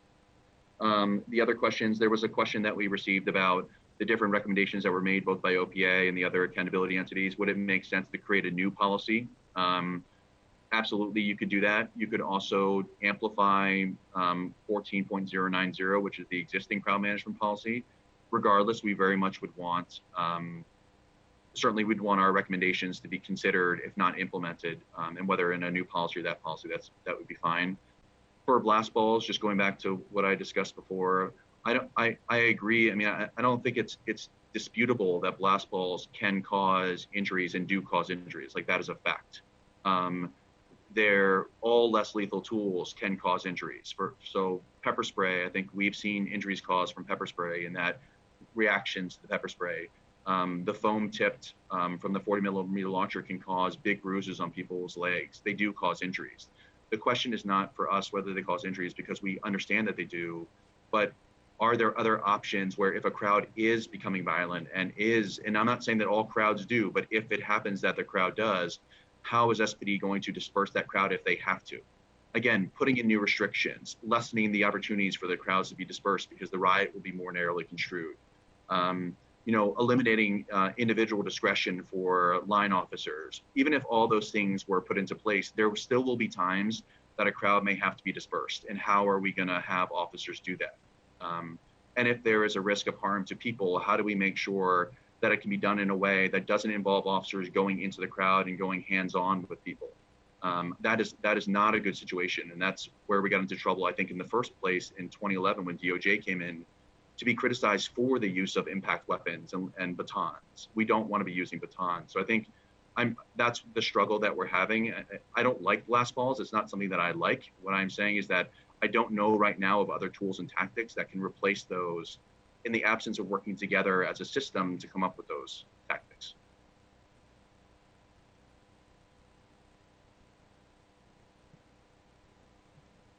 Councilmember Morales. Thank you. So I have two questions. One, just kind of taking off on your last point there, Director Meyerberg. We're talking about, the need to disperse, how the police would disperse a crowd without the option of less lethal weapons. But you've also mentioned in the report that those aren't really useful tools in a stationary crowd, and that's part of the other discussion, right? Like, we're talking about the standard practice for crowd management assumes that the crowd is moving, but in this case, particularly at the East Precinct, this was a stationary crowd, and so those tools weren't appropriate anyway, based on how I'm understanding your report. So my first question is, how do you reconcile those two recommendations, which seem to me to be contradictory? And then my second question is, I know we're trying to look at this from a systems perspective and looking at how we can change the system of how this operates, but I am interested to know what information we have over the last few months about the record. I guess I'm imagining a matrix or a table of something talking about how many times riots were declared, how often different kinds of weapons were used, how many different outcomes of violence we had, and I'm interested to know how often that happened with particular incident commanders. So how do we tie these patterns together so that we start to see, was it particular officers? Was it more likely to happen at a particular time of day? Or, I just want to understand the ecosystem of things that led to these outcomes, so that we can try to incorporate that and respond to it as we're talking about these policy changes. Yeah, and I think so. Your first question is a really good question. I mean, I think from my perspective, we do see two types of protests generally when we're evaluating the cases. You see the more static, stationary protests, like you mentioned, Councilmember Morales, that was at the East Precinct and that we've seen at other occasions, versus a more mobile protest. I think one of the reasons that we had come up with our recommendation of extraction from crowds was because we agree that the way that protests are done historically, or the way that SB has historically policed the protests, does not work in those static situations. So how can you better police those protests to eliminate people that are engaging in criminal activity while allowing the protests to remain? In rare situations, I agree with you, like those types of tools are not useful for those situations. So can you develop tactics that are better purpose for those situations? And I think that's what I think both OPA and the OIG had recommended, is to say, let's figure those out. And I don't have the answer to those. And I just want to be totally honest. I don't know what those tactics are, but I'm hopeful that Seattle can innovate and figure out what that is. So I guess I see what you're saying in that they are contradictory in a way. I guess what I'm saying is that there are times that you may have to disperse a crowd through those means, through less lethal tools, and that may be appropriate, but there are other times where you may want to disperse a crowd where less lethal tools will not be appropriate. So to have multiple options available to you, which SPD just simply didn't have during those first rounds of protests, I think would be a huge step in the right direction. Well, I'll quibble with one thing you said, which is that they do have tools available, and that is to de-escalate rather than to form a line in riot gear and respond, in a really quick way because somebody has opened an umbrella. So that's what we're trying to figure out. Yeah. Agreed, Know. and I think that was one of our recommendations, right? Is to, in situations where you know that you are the target of the protest, do not go out there and face the protesters. Pull back, remain in the background, let people protest. And I think that was something, when we look at these protests, that is something that probably went wrong, was to not allow people to protest and to march, and instead to create artificial blockages that then, created these friction points, which did not result in a manner that I think anyone was happy with in the city. So you're right. I mean, everything you're saying is true. I mean, there are multiple things that SPD could have done better during those protests, and we're still evaluating them. We're still coming up with them. The things that we've pointed out are only those that we've determined in our initial round of these cases being evaluated. This might be a little bit off point, but is there a time, particularly with the experience that we're having right now, where we've had over 100 days of protest, that it is appropriate for the accountability partners, outside of a formal investigation, to say, hey, we've been watching this for months now, and we keep seeing the same issue, and making a public state, like, for instance, Labor Day. That's another example where the police officers were the political target of protests, and by coming out and for no apparent reason that I could see, confronting the protesters, and then chasing them through the city. I just feel like that, again, we're in this cycle, and that there are certain things that are being repeated in this cycle, that I don't know if waiting for the the resolution of dozens and dozens of complaints, and having a political process to discuss changes in policy is the best way to go, in order to sort of disrupt what we're seeing happening, continuing to happen in real time. I think it's a valid point. I mean, it's certainly something that, CPC, OPA, and OIG meet regularly, and we discuss these things all the time, and we're constantly trying to figure out what we can do now. I'm regularly in communication with SPD command staff and others, expressing my concerns of what I'm seeing. Our investigations will come out on a rolling basis, and we'll be able to inform tactics and activities that are engaged in by SPD. It may very well be that there is a time and place for that occurring, and maybe it's now, and it's something that I'll discuss with Lisa, IG Judge and Brandy Grant. And Councilmember Morales, one thing you had mentioned that I wanted to get to really quickly is the officers that are utilizing the force, and the commanders that are supervising. It does tend to be some similarities just because of staffing. Like, often it's bicycle officers and other officers that tend to have the same commanders, given where it's occurring in precincts. But we will be able to identify that commonality. OIG will also be able to look at the numbers of the amount of force that was used, when it was used. They're creating, my understanding, and IG Judge and Mary Dory can address this, but they're creating a timeline to map each and every kind of application of force, not application, but usage force and protest incidents that occurred. So we will be able to map that out, to identify trends within personnel as well. Great. I appreciate that. And I do just want to echo what Chair Herbold said. It's been really clear that there's been a change in tactics, increased escalation over the last 100 days. And the community is really not satisfied with being told file a report when that doesn't disrupt the behavior that is happening, and people are getting injured for, over and over again, and the pattern of behavior continues. So I am also really interested in understanding if there is some way for these accountability organizations to step in and disrupt something like that when there is, when there is clearly more needs to be done than for the public to wait for a report and a process to happen, so that we can prevent injury. Thank you. We have one more presentation, and that is from Inspector General Judge. I would like to hand it over to Inspector General Judge. Good morning, Madam Chair, Madam President, council members. Thank you very much for giving me the opportunity to speak to you this morning. Our report was pretty dense, and so I have decidedly more slides than my accountability partners who preceded me.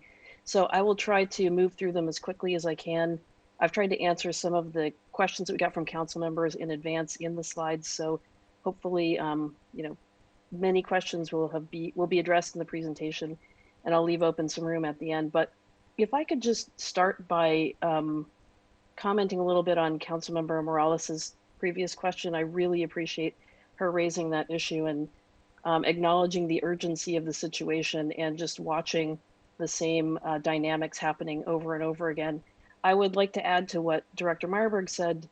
Our recommendations are out there. It's not a secret. We've identified issues that could be actionable today. They're written in reports that have been submitted to council and the mayor and made public. So I think those already provide a framework for a conversation that could happen anytime. And I think we need to be mindful that a new monitor was just appointed, and the court has weighed in on this issue. And so I would be very supportive of a conversation soon about these issues involving the monitor and other stakeholders to try to provide some pretty immediate critical feedback to SPD about potential changes to approaches. So thank you, Councilmember Morales. I really appreciate that. If we could move to the first slide, I'm just going to start with a little bit of an overview of what we're doing. And I think we are all here because we agree that the right to peaceably assemble is really critical to our democracy and our society. And so, I and the accountability partners and all of you here, I think, are here because we want to make sure that people who are coming out to express outrage, grief, and other feelings about racial injustice, their right is protected to come out and do that. And so I will unequivocally say, and there's a lot of agreement with my partners and others, that the use of less lethal weapons should be prohibited on peaceful protesters. And so I appreciate the comments that have been made already about really the need for clarity in when riots are declared, in circumstances under which force is appropriate to use to address specific acts of violence or to disperse a declared riot. And again, I chose the word declared here so that we can focus on having some meaningful criteria about when it's declared. When there are acts of violence that are specified and identified individuals are committing those acts of violence, police need to have the appropriate tools to address those. But I echo the sentiments expressed previously that SPD should work on tactics to target those particular acts and move them out of an otherwise peaceful crowd so that the crowd's rights can continue to be facilitated. And I think one of the things that needs to be highlighted in any policy development is the approach needs to be one of facilitation of First Amendment rights and not of control of crowds and control of messaging. So I would hope that would be the beacon for whatever framework we come up with here. I think, as has already been highlighted, we continue to believe that less lethal tools are important to address other types of high-risk calls that are outside of the crowd control context. I'll just weigh in since the question has come up already with both of my colleagues. In terms of delineating these things, I think it's probably a better focus for council to broadly define what crowd management and crowd control means and have the restrictions on less lethal weapons tied to that rather than trying to figure out the universe of potential other non-crowd control scenarios where less lethal weapons might be appropriate. So it would be my recommendation to focus on carefully defining what protected First Amendment activity means and whatever restrictions are put in place on less lethal weapons in those First Amendment contexts. So just, to kind of wrap it up, we support retaining less lethal weapons for use by SPD. but with strict criteria, both within a crowd control context and in a patrol and SWAT context for their use, making sure folks are properly trained and the policies are adequate. And then I think one of the things that I've heard discussed, and I think is a really critical issue, is having strong means for accountability on the back end of those. I think we have already processes for individual officer policy violations and misconduct, but we definitely saw a gap in accountability for command level decision making, like declaring riots, authorizing large scale uses of force, and having some way to go back and look at those decisions. So I think Councilmember Morales, your questions got to some of those issues. So we will be looking at that further and making recommendations and hopefully assisting with policy development. So Mayor, if you could move the slide. So in terms of the issue of reauthorization of less lethal weapons, again, we agree that the ordinance should be redrafted to distinguish between patrol functions and crowd management uses of less lethal force. Already talked about this next bullet, so I won't spend time on that. I think Director Meyerberg has already talked about the benefit of having less lethal weapons available to provide options for officers when higher levels of force, might be inappropriate or undesirable. My notes page is just turned off, so let me just get my computer back on. Okay, and I think we all understand that if you ban certain weapons without providing some alternatives to using higher force, especially without providing any sort of opportunity to decide what replacement strategies will be put in place, it may wind up resulting in more violence. And so we're hopeful that any solutions that we arrive at will avoid that. Mary, if you could move the slide, please. So in terms of specific tools that we want to talk about, first of all, with regard to blast balls, any decision that's made about whether they should be reauthorized should come with a very strong recommendation that SPD follow up on all of the previous external recommendations they've received concerning blast balls, CPC, and I believe this dates back to 2016, and other external sources made a lot of recommendations about blast balls and their use and proper use and training.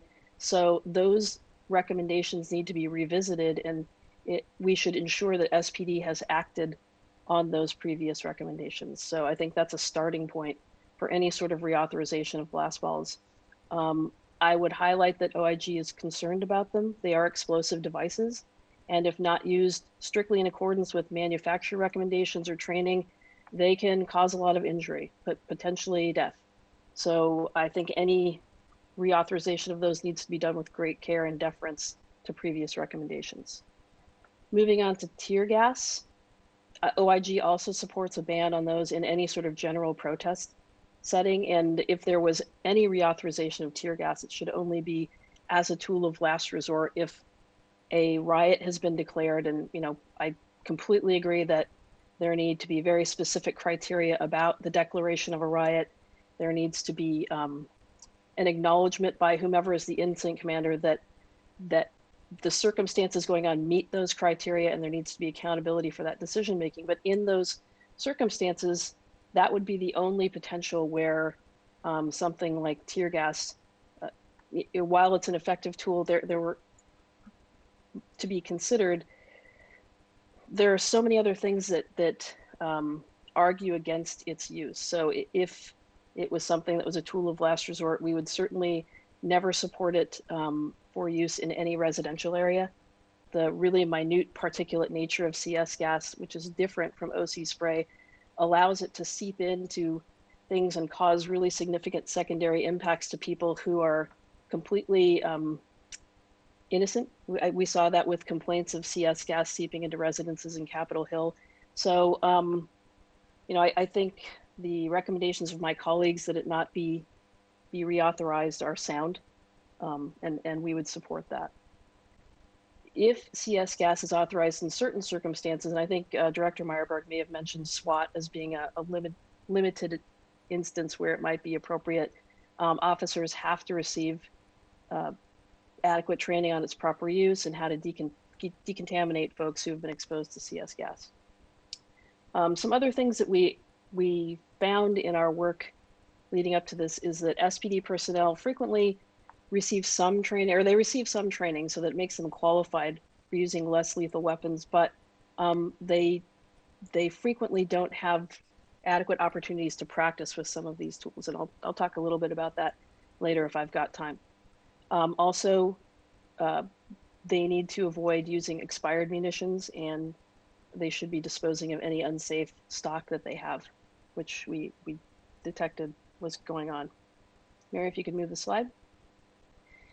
So that's really the recommendations that we have that are specific to less lethal weapons. But what we did was, like OPA, we conducted interviews and did a lot of research into SPD's crowd management policies and other agencies, just so that we could provide some context around the force that was being used and perhaps why certain things went awry and there were improper uses of force. So just to mention, SPD's crowd management policy is really in line with most other major cities. It wasn't an outlier in any way. Not to say that it's the one that we want here, but there isn't anything about it just on its face that diverges from most major cities. Go ahead, Mary.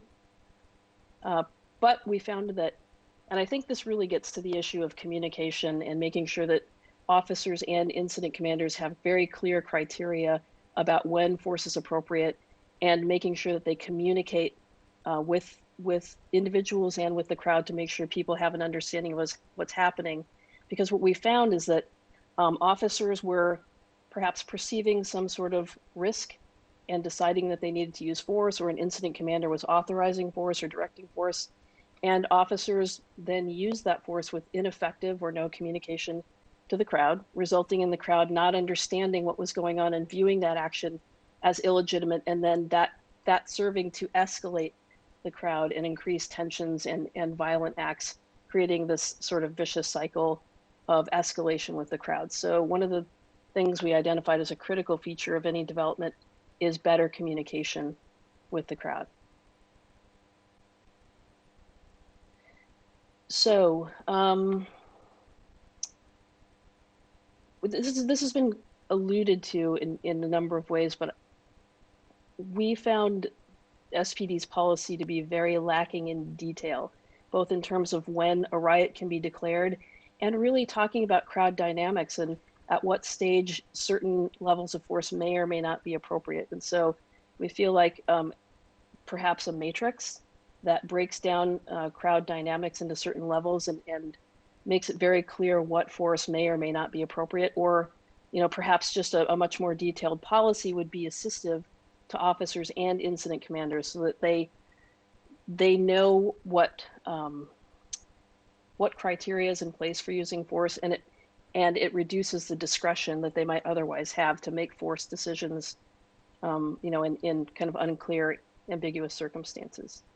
So the other thing, and I will harp on this a lot, is requiring communication with the crowd is critical. So one thing is requiring warnings to crowds before there's any attempt to disperse, or before there's any use of less lethal weapons, is one of the ways to minimize escalation. And policies always have exemptions for emergency situations or whatever, but those exemptions, if they are present in a situation, need to be documented, and there needs to be some basis for not providing a warning. And along with giving warnings, it boils down to due process. It's giving people some notice of what's about to happen to them and giving them some meaningful opportunity to respond to that notice. So if you're going to issue an order to disperse a crowd, you have to make sure that the crowd hears it, understand it. You have to do it in a variety of ways so that you can let as many people know as possible what's happening, and then give them a meaningful amount of time to disperse, give them meaningful avenues to disperse. Don't engage in kettling or doing things like that that trap them in certain places and don't allow them to disperse. Don't shut down public transportation, leaving the event so they have no way to get out of there and get home. There are a variety of things that go into this little bullet that I think are really critical in giving people an understanding of what's happening and giving them the opportunity to respond before force is used on them and police action is taken. Mary, if you could move the slide. Again, communication, communication, communication. What we've sort of proposed here is that traditional de-escalation tactics like time, distance, and shielding don't really work with large crowds. Really, the way that you would de-escalate a crowd is to reduce presence, to reduce, skirmish lines and officers standing out in hard gear, and to find ways to meaningfully communicate with the crowd, both before any sort of crisis occurs and ongoing during any sort of mass demonstration.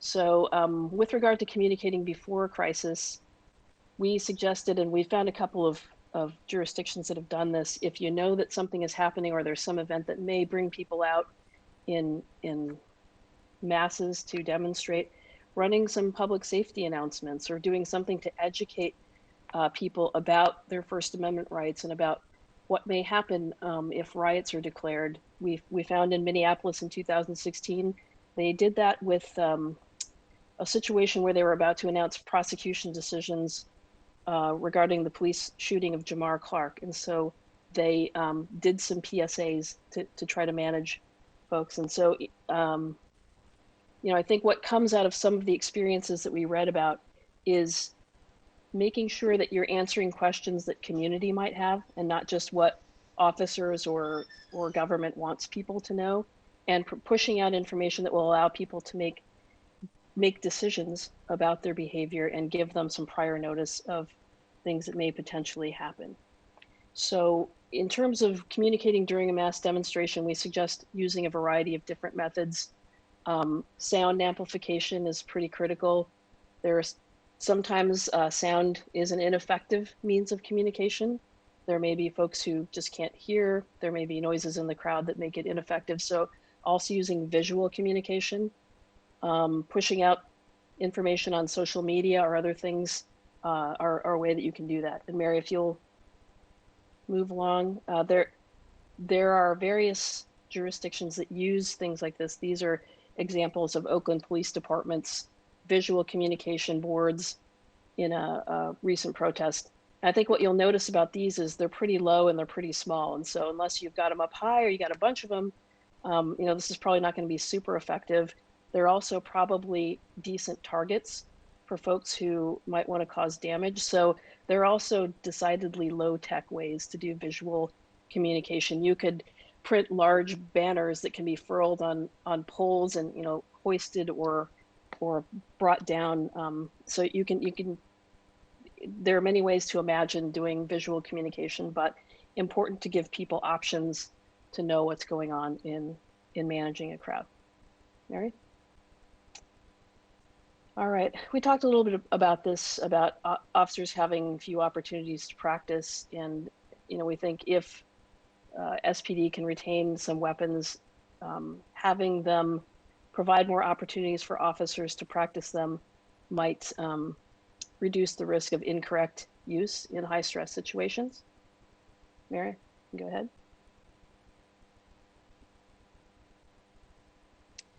Okay, this issue has been highlighted already as well.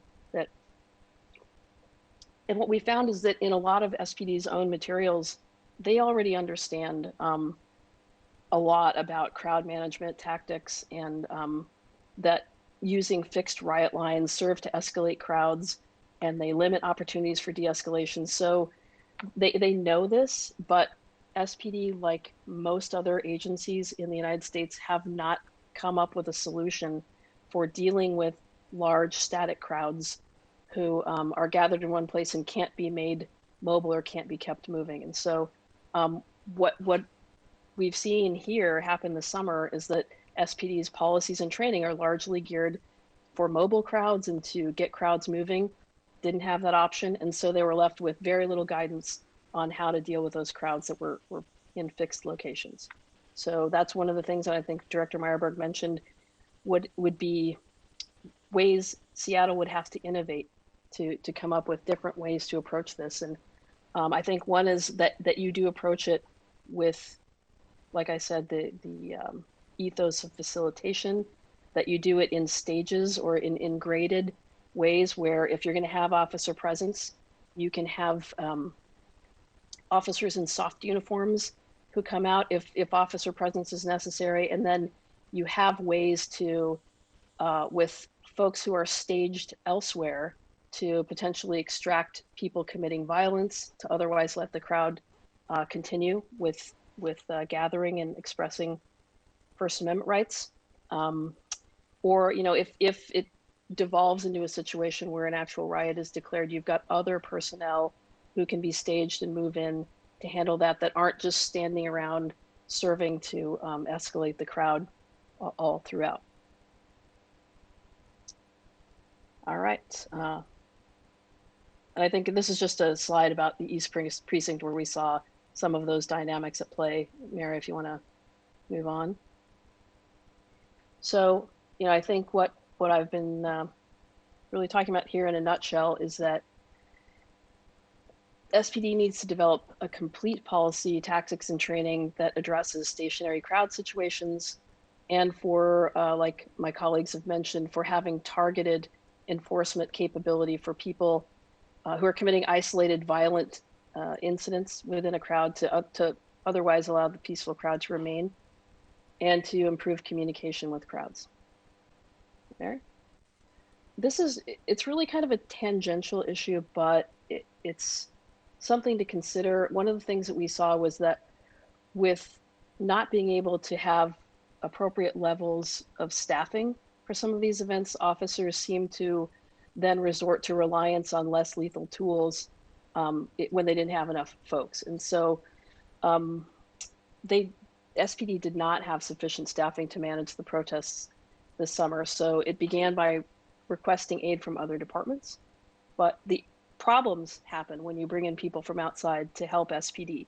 They're not required to follow SPD's use of force policies or even to report their uses of force to SPD. And so SPD relies on voluntary compliance of those agencies to report what force they've used when they're assisting SPD.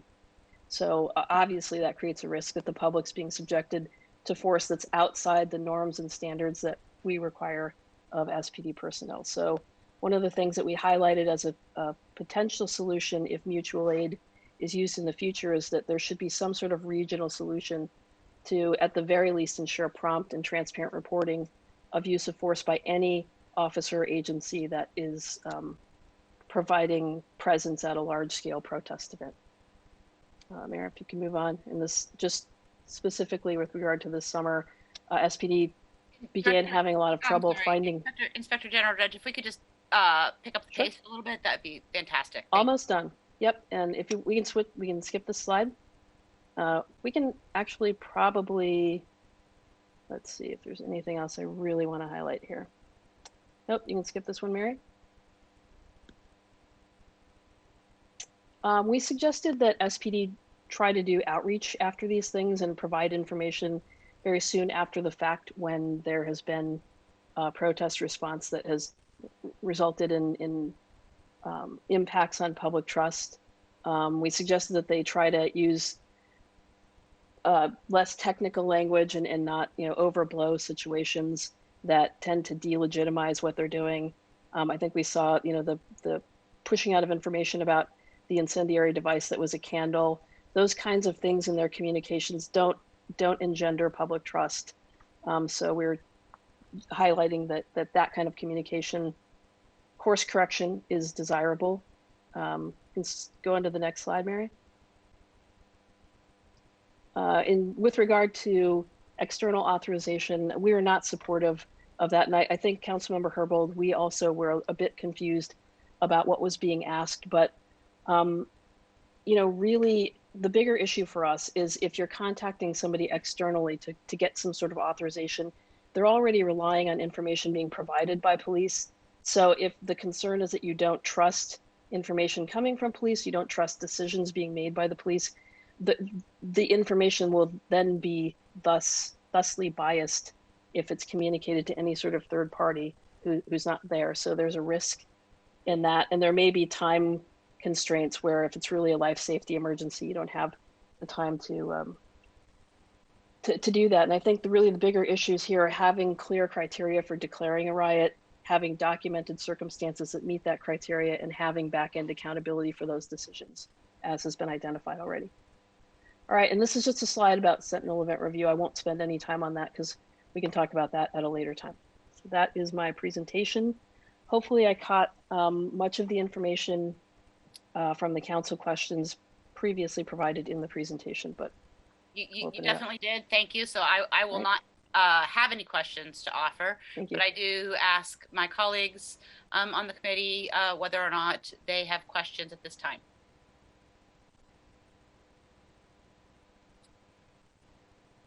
All right. Councilmember Mosqueda.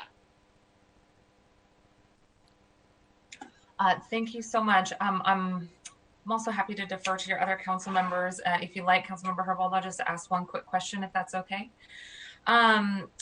Thank you very much, Director Judge, for your presentation. And I didn't get a chance to say thank you to Director Meyerberg, who I see is back on as well. I wanted to ask a quick question that I think relates to recommendations from both bodies. Director Meyerberg mentioned that one of the recommendations was that the nature of the recent protests being directed to excessive use of force from police officers across the country resulted in one of the recommendations being to stop having police officers sort of present a hard line and to stop exacerbating the protest or escalating the protest. And you also mentioned that one of the things that we could do is, clear communication, put up these PSAs, have these signs, examples that you mentioned. I think my concern based on the data and the reports that I'm seeing nationally, and this is not just for Seattle, so I want to ask you specifically about any indication that you have for Seattle, is that the response to the protests was escalated because police use of force was being questioned. You saw excessive police use of force. And I'm wondering, I've seen reports across the nation talking about this. Can you comment on any of the sort of indication that you have that there was excessive use of force because of the nature of the concerns around police use of force being the target of the protest? And I want to make a distinction between the use of force versus officers, because I think what people have been protesting is excessive use of force. Can you comment on how you saw the local department respond, and if it was excessive in retaliation to the topic that was being protested? Yeah, I don't know that I would, I think there were certainly instances of excessive force, and I think it's pretty clear that officers came out with a very strong presence. One thing that we did observe, and we noted it in our report, was that the mission of SPD seemed to change very dramatically when the protests became, I don't think they were expecting the level of anger and outrage expressed specifically at police, because I think in most previous protests, it's been a different issue, and police have been able to largely avoid becoming the issue as long as they were using appropriate tactics and not, in other ways inflaming the crowd. I don't think they were prepared to be the subject of the outrage and the expression. And so we did see some actual changes in their incident action plans and in their approaches when it became apparent to them that the anger was directed at them specifically. And so I think in any discussion about future policies and how the culture of those officers that are out there at those protests has to be one that acknowledges the legitimate anger at not them. And I think that's hard for people to separate their good intentions and what they've done, in terms of thinking they're doing a very honorable profession, from the institution of policing. And so I think there needs to be some training and some real recalibration in their understanding and their willingness and their ability to go out there and stand there and take, some pretty hard stuff that's directed at the institution of policing, but still remain professional and still approach it with the belief that this person has the absolute right to express that. and be protected in expressing that. I hope that answers your question. Councilmember Swan.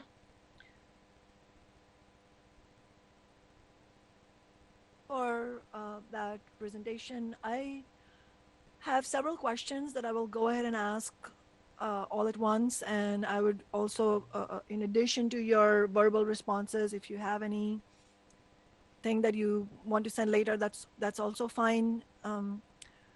But I want you to preface my questions by first clarifying something for members of the public who've been watching. Councilmember Gonzalez said that she has a lot of confidence in the accountability structures that have been set up. I just wanted to clarify that I do not share her confidence, and the Office of Inspector General and the Office of Professional Accountability are part of the executive branch of government.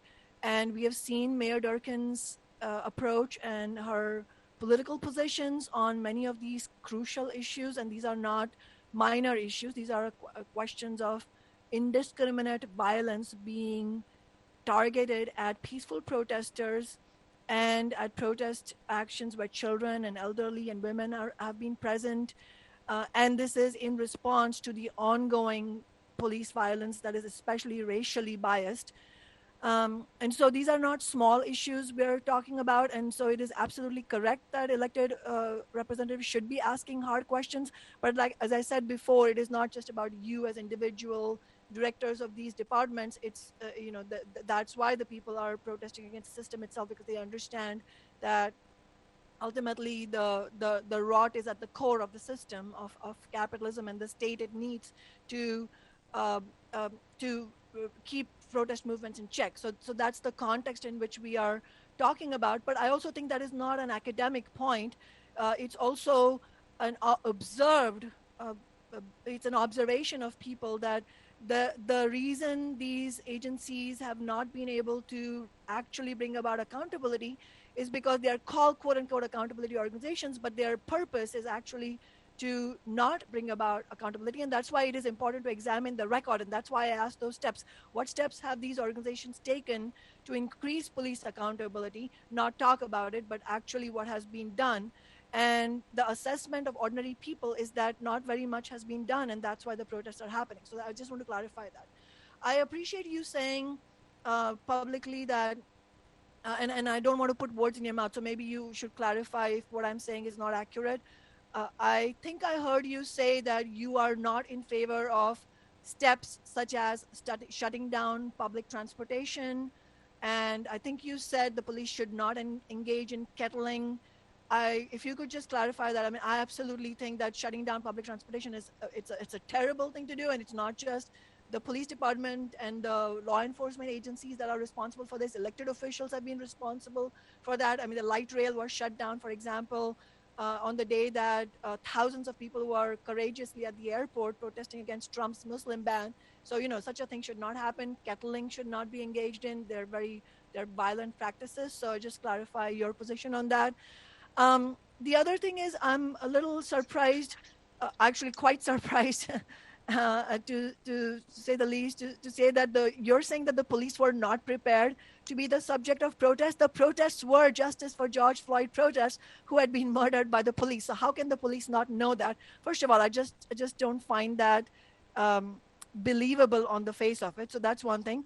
And then you also, a lot of the things you said were along the lines of, well, as the protests developed, it became very sharply against the police, and then they had to respond, and whether they did right or wrong, that was the context. Well, that was not the context. For example, the 7-year-old who was maced by the police, that happened on the first day of protest.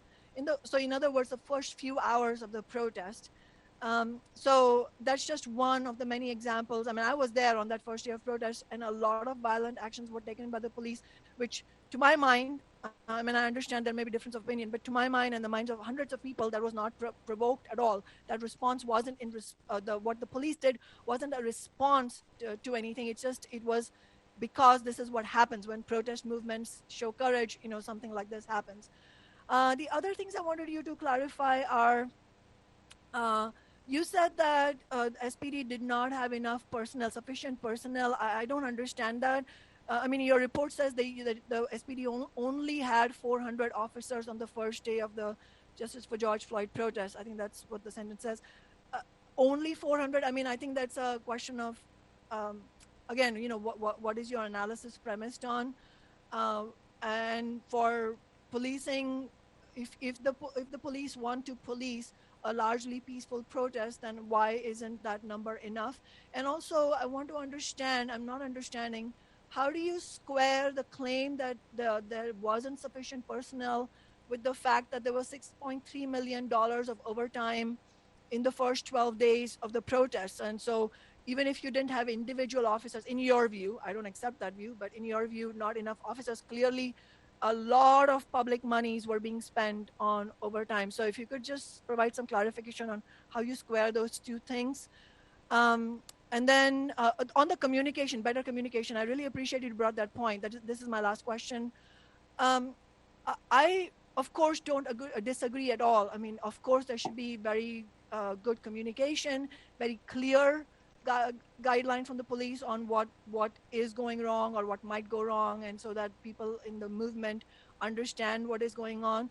All of that I accept.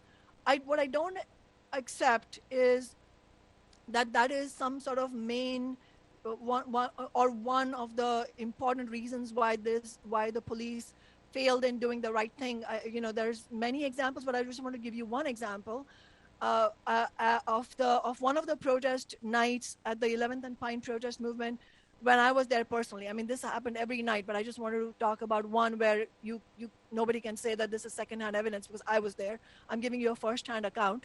So the communication was perfectly audible, very loud. We could hear every word clearly, and I don't know who was saying it. It was a disembodied voice on the public announcement system. I never saw who the incident commander was.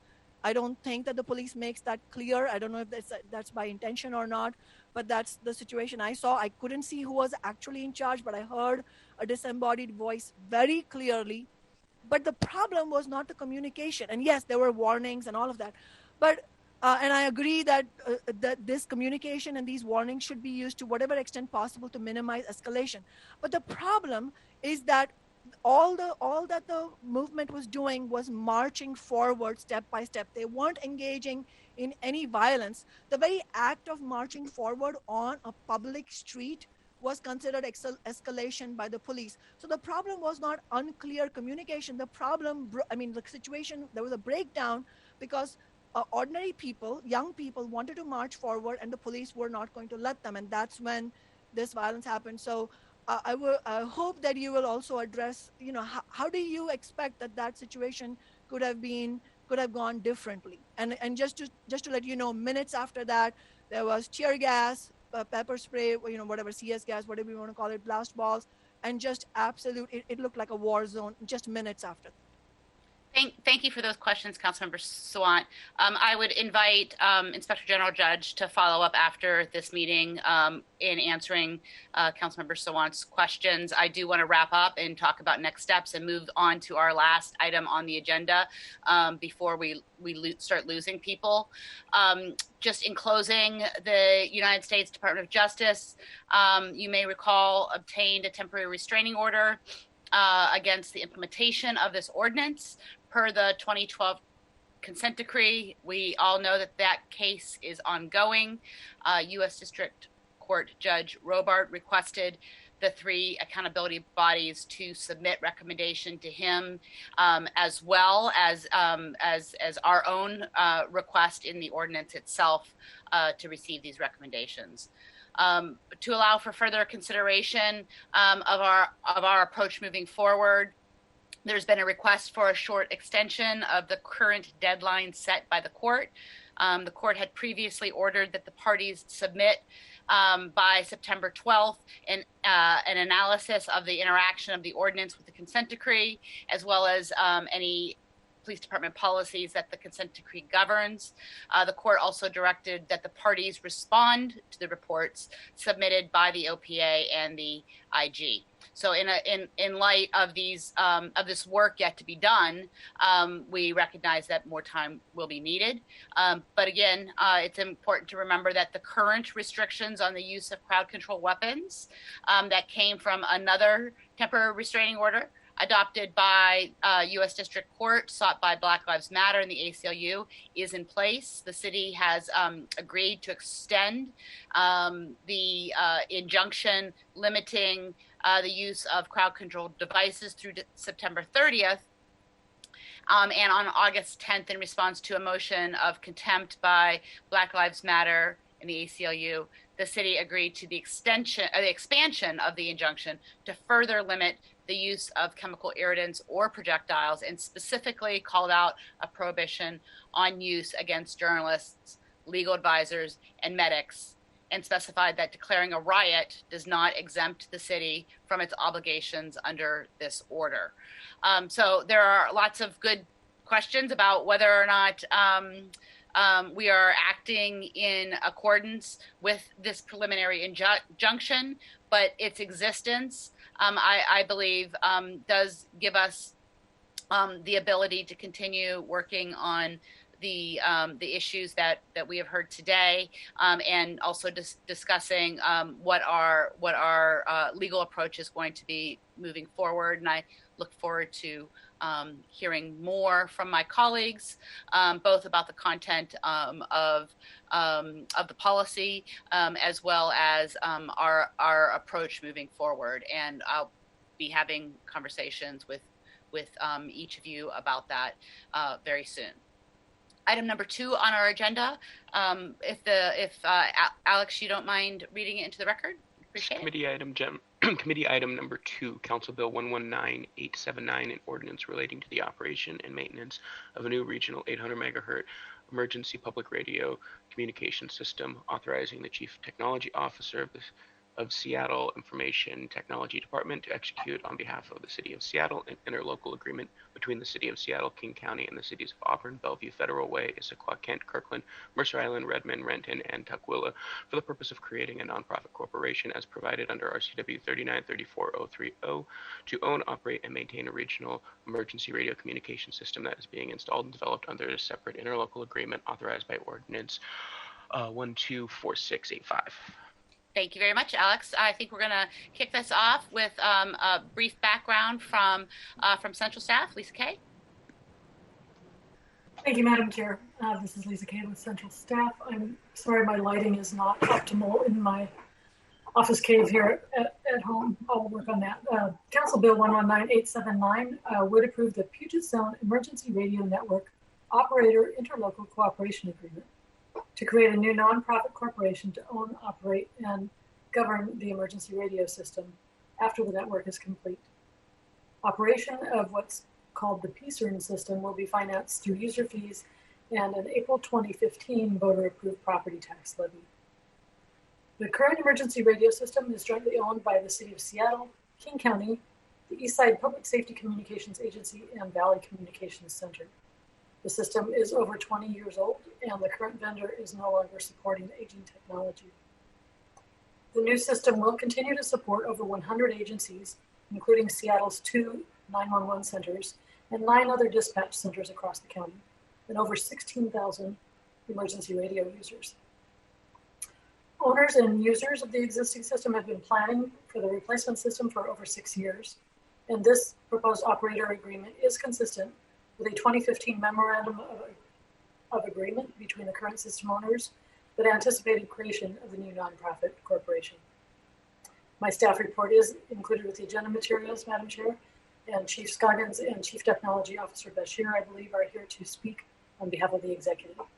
Thank you. Thank you very much. Appreciate it. Chief Scoggins, thank you for joining us. And I assume you're going to be leading the presentation? Yes, good morning, Councilmember Herbold and members of the City Council. Thank you for allowing us a few minutes to give a brief overview of the PCERN system.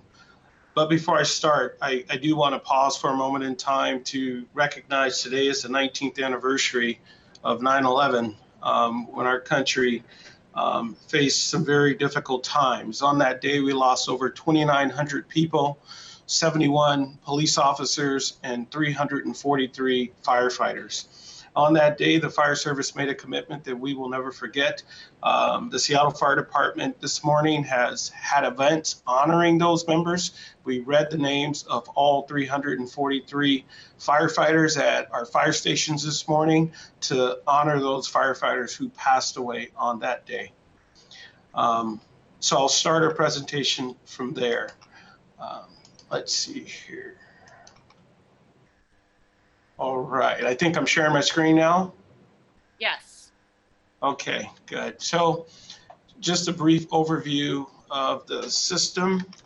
Let's see if I can advance to the next slide. So I'll give an overview of the system, talk briefly about what the ILA does, give a few project updates, and then open it up for questions at the end. Lisa Kay did a really good job giving an overview, so she covered some of the points that I'll cover. But what the ordinance does, it authorizes the City of Seattle to enter into an interlocal agreement with King County and 10 other agencies to actually stand up the nonprofit.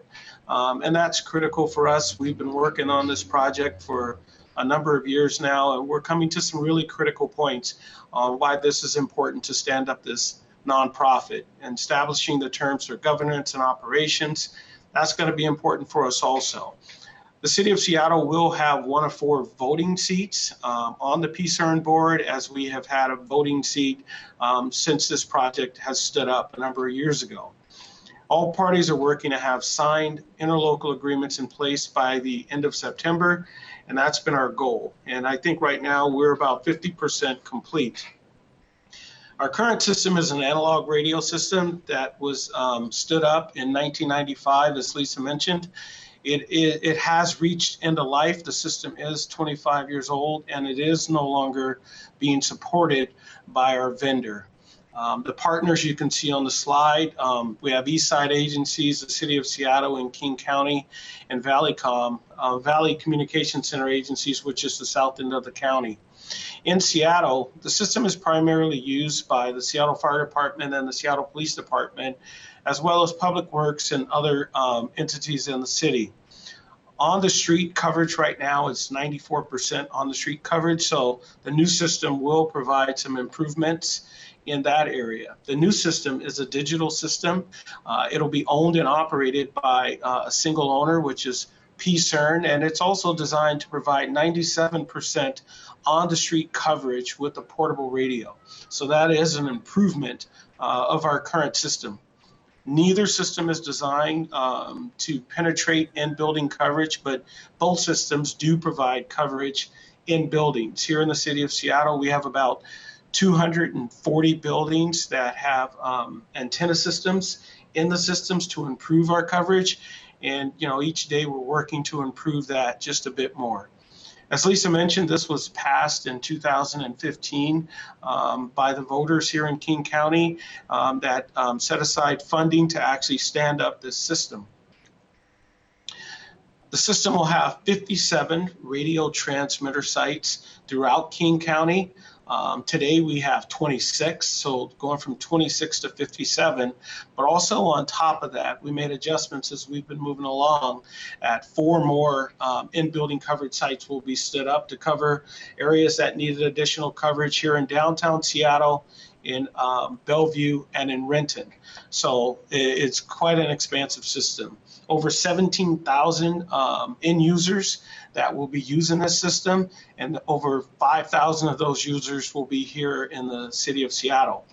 The voter-approved measure has approved about $290 million to support this project, and right now we are on track with coming in on budget for the project.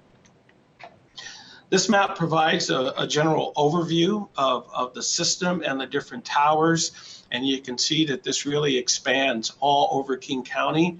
All of the green dots on the screen show the hard work that the the PCERN team has been doing and building out all of these towers. The ones that are in yellow are sites that are under construction, and the only one in red, which is a very good sign for us right now, is still being worked through. It's an escalation, and they're working through some challenges there.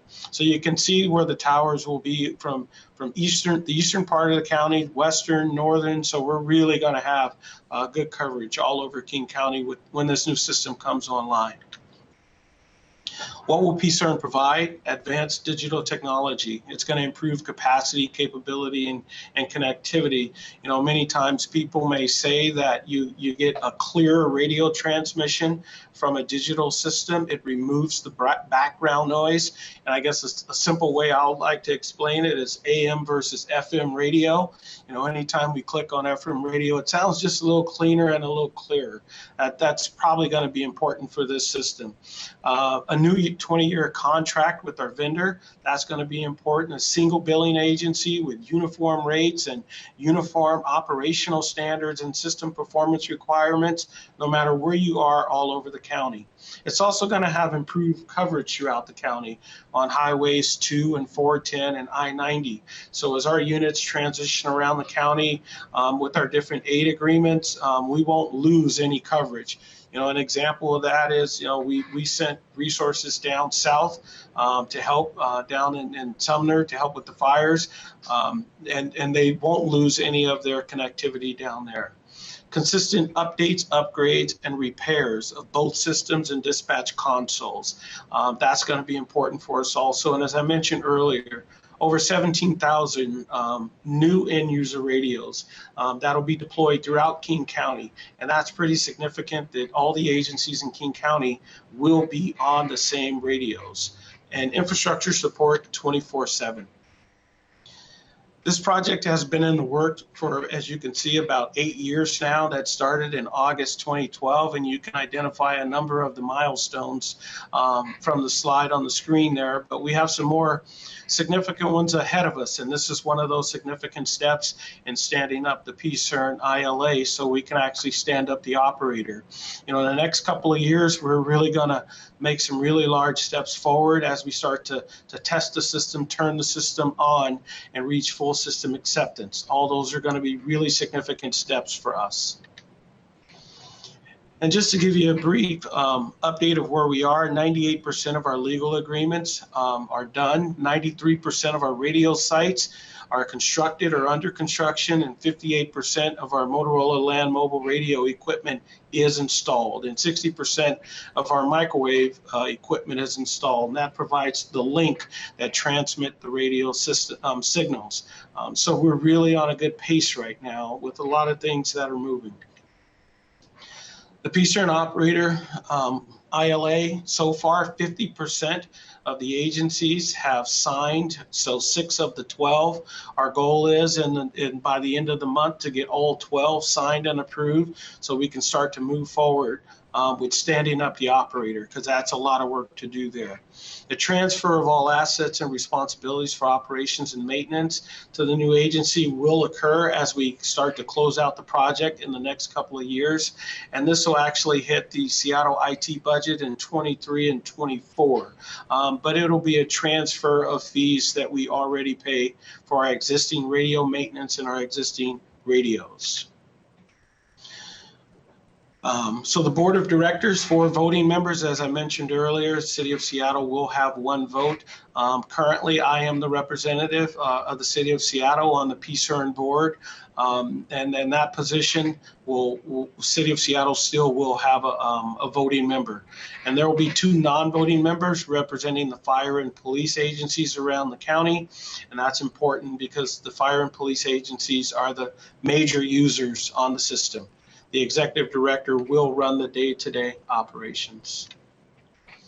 The implications for the ILA: no longer responsible for maintaining the 800 megahertz radio tower infrastructure. That'll transfer to the PCERN operator. The PCERN operator will manage the day-to-day business, but will continue to support the 800 megahertz mobile and portable radios for all city departments. The ILA also allows the option to transfer Seattle IT technical staff to the PCERN operator to help with the maintenance. And then and future budget adjustments will be required in 2023 and 2024, as I mentioned on the previous slide. And that's all I have for you. Are there any questions? Yes, I do have a couple questions that I want to ask. I have two questions related to slide 5.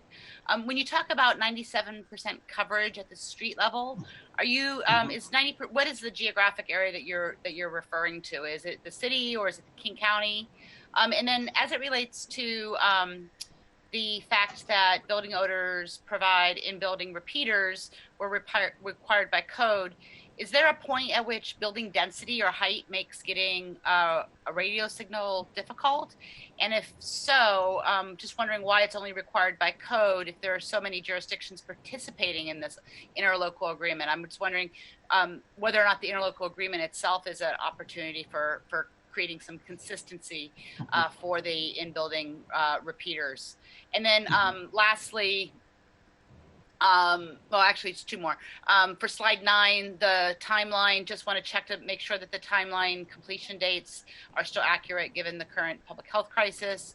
And then as it relates to the decision-making body, if there are 4 voting members, can you speak to what happens in the event of a tie?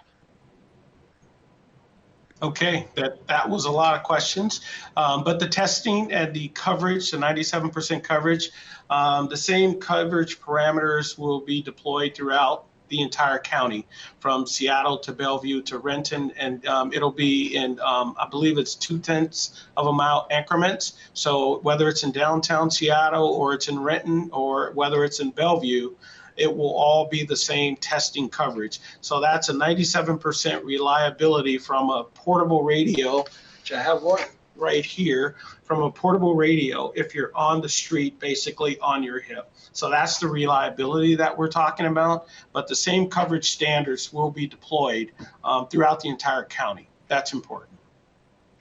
The second question, let's see, maybe you can refresh. Absolutely. It relates to the point at which building height or density might make radio signal reception difficult, and why is it that we're relying on building codes when there's so many different jurisdictions? Just wondering whether or not the interlocal agreement itself might create an opportunity for consistency. Well, the authority having jurisdiction adopts its own fire codes. Here in Seattle, we have adopted the adjustments in our fire code, and that's why we're probably further down the field than some other agencies, because we have adopted it. That's why we have approximately 240 buildings already have DAS systems, which is digital antenna systems. It's basically an antenna on the roof with a system that runs through the building that connects up to allow additional coverage inside of the building. The height and the density and the materials do make a difference. So our fire code specifically lays that out. As a matter of fact, as you can see, we have a number of buildings in the process of being constructed here in Seattle, and they're already moving forward with adding these systems. Our fire marshal is working with the other fire marshals in the county, so hopefully we can get a uniform standard adopted in the county, but that's based on the authority having jurisdiction. Okay, thank you. And then the last 2 questions are just wondering, slide 9 has the timeline. I'm just wondering whether or not those completion dates are still accurate given the public health crisis. And then given the governing body has 4 voting members, what happens in the event of a tie? So the timeline is still accurate on slide 9 on what I showed you. If there are adjustments needed, we'll make those adjustments. The public health crisis, the COVID-19 public health crisis, slowed some of the construction, but adjustments were made, and then it continued to move forward. Here's another example. It may just not be the public health crisis. Construction has slowed because of some of the wildfires that are taking place right now in the region, so the teams can't get to the towers to finish the construction. So it could be a variety of things, but generally the team adjusts, and then that works itself out. So that's pretty important to note. And then the last one was, you had one more question. The composition of the governing board, the number of folks is 4, it's an even number. Just wondering what happens to the tie. Well, generally most decisions have to be unanimous voting decision. So we in my 3 years serving on the joint board, we actually haven't had a tie. The team, the PCERN board, works pretty hard to educate, and the board members work really hard to accommodate, because we're just not worried about Seattle. We're worried about the east side. We're worried about the south, and King County's worried about the entire county. So the team works really hard to try to bring consensus together, and we actually haven't experienced a tie. Understood. Thank you so much. Other questions, council members? We are planning on voting on this today. And Councilmember Gonzalez. Thank you so much, Councilmember Herbold. I did see that Lisa Kay had raised her hand, so I think she may have wanted to add some information, wanted to give her an opportunity to do that before I made some general Thank you for watching for that. Lisa Kay. Thank you. Yes, I just wanted to clarify that there is an impasse process resolution. Sorry, figure out the right language here. Anyhow, that if a decision that requires a unanimous vote can't get that unanimous vote, there's provision for mediation and some escalation up the sort of food chain for more people to get involved in trying to resolve the issue. Fantastic. Thank you so much. Well, I really, really appreciate the many years of work that has been required in the collaboration with the other jurisdictions. And, both as it relates to actually getting the transmitter sites up, as well as funding the project and moving towards our implementation goal of 2020, and then all of the discussions that have been necessary to get us this far with the interlocal agreement. This I know has been a challenge and a very, very large and important project, and really am appreciative and grateful for the work that has been done to get us to this point. And with that, I think I will, if there are no further questions, I'll move to pass Council Bill 1198-79. Second. Thank you. Second. All those in favor of passage of Council Bill 1198-79, please. Aye. You got to call the roll, Councilmember Herbold. Oh, that's right. It's virtual world. It's all different. All right. And just a note for the future, my notes need to indicate this because I'm learning this all over again. That's all right. It's a whole new world. Can you please call the roll on passage of Council Bill 1198-79? Yes. Councilmember Gonzalez. Yes. Councilmember Lewis. Yes. Councilmember Morales. Yes. Councilmember Sawant. I think she might have had to leave, actually. And Councilmember Herbold. Yes, please. Thank you. Thank you. All right. So Council Bill 1198-79 is recommended for passage by this committee, and it will be heard at full council on Monday, September 14th. That is the last item on today's agenda. I appreciate folks staying with us so we could get to this voting item. And if there's nothing more for the good of the order, it is 12:17 p.m. and I call this meeting to a close. We are adjourned. Thank you. Thank you. Thank you, everybody.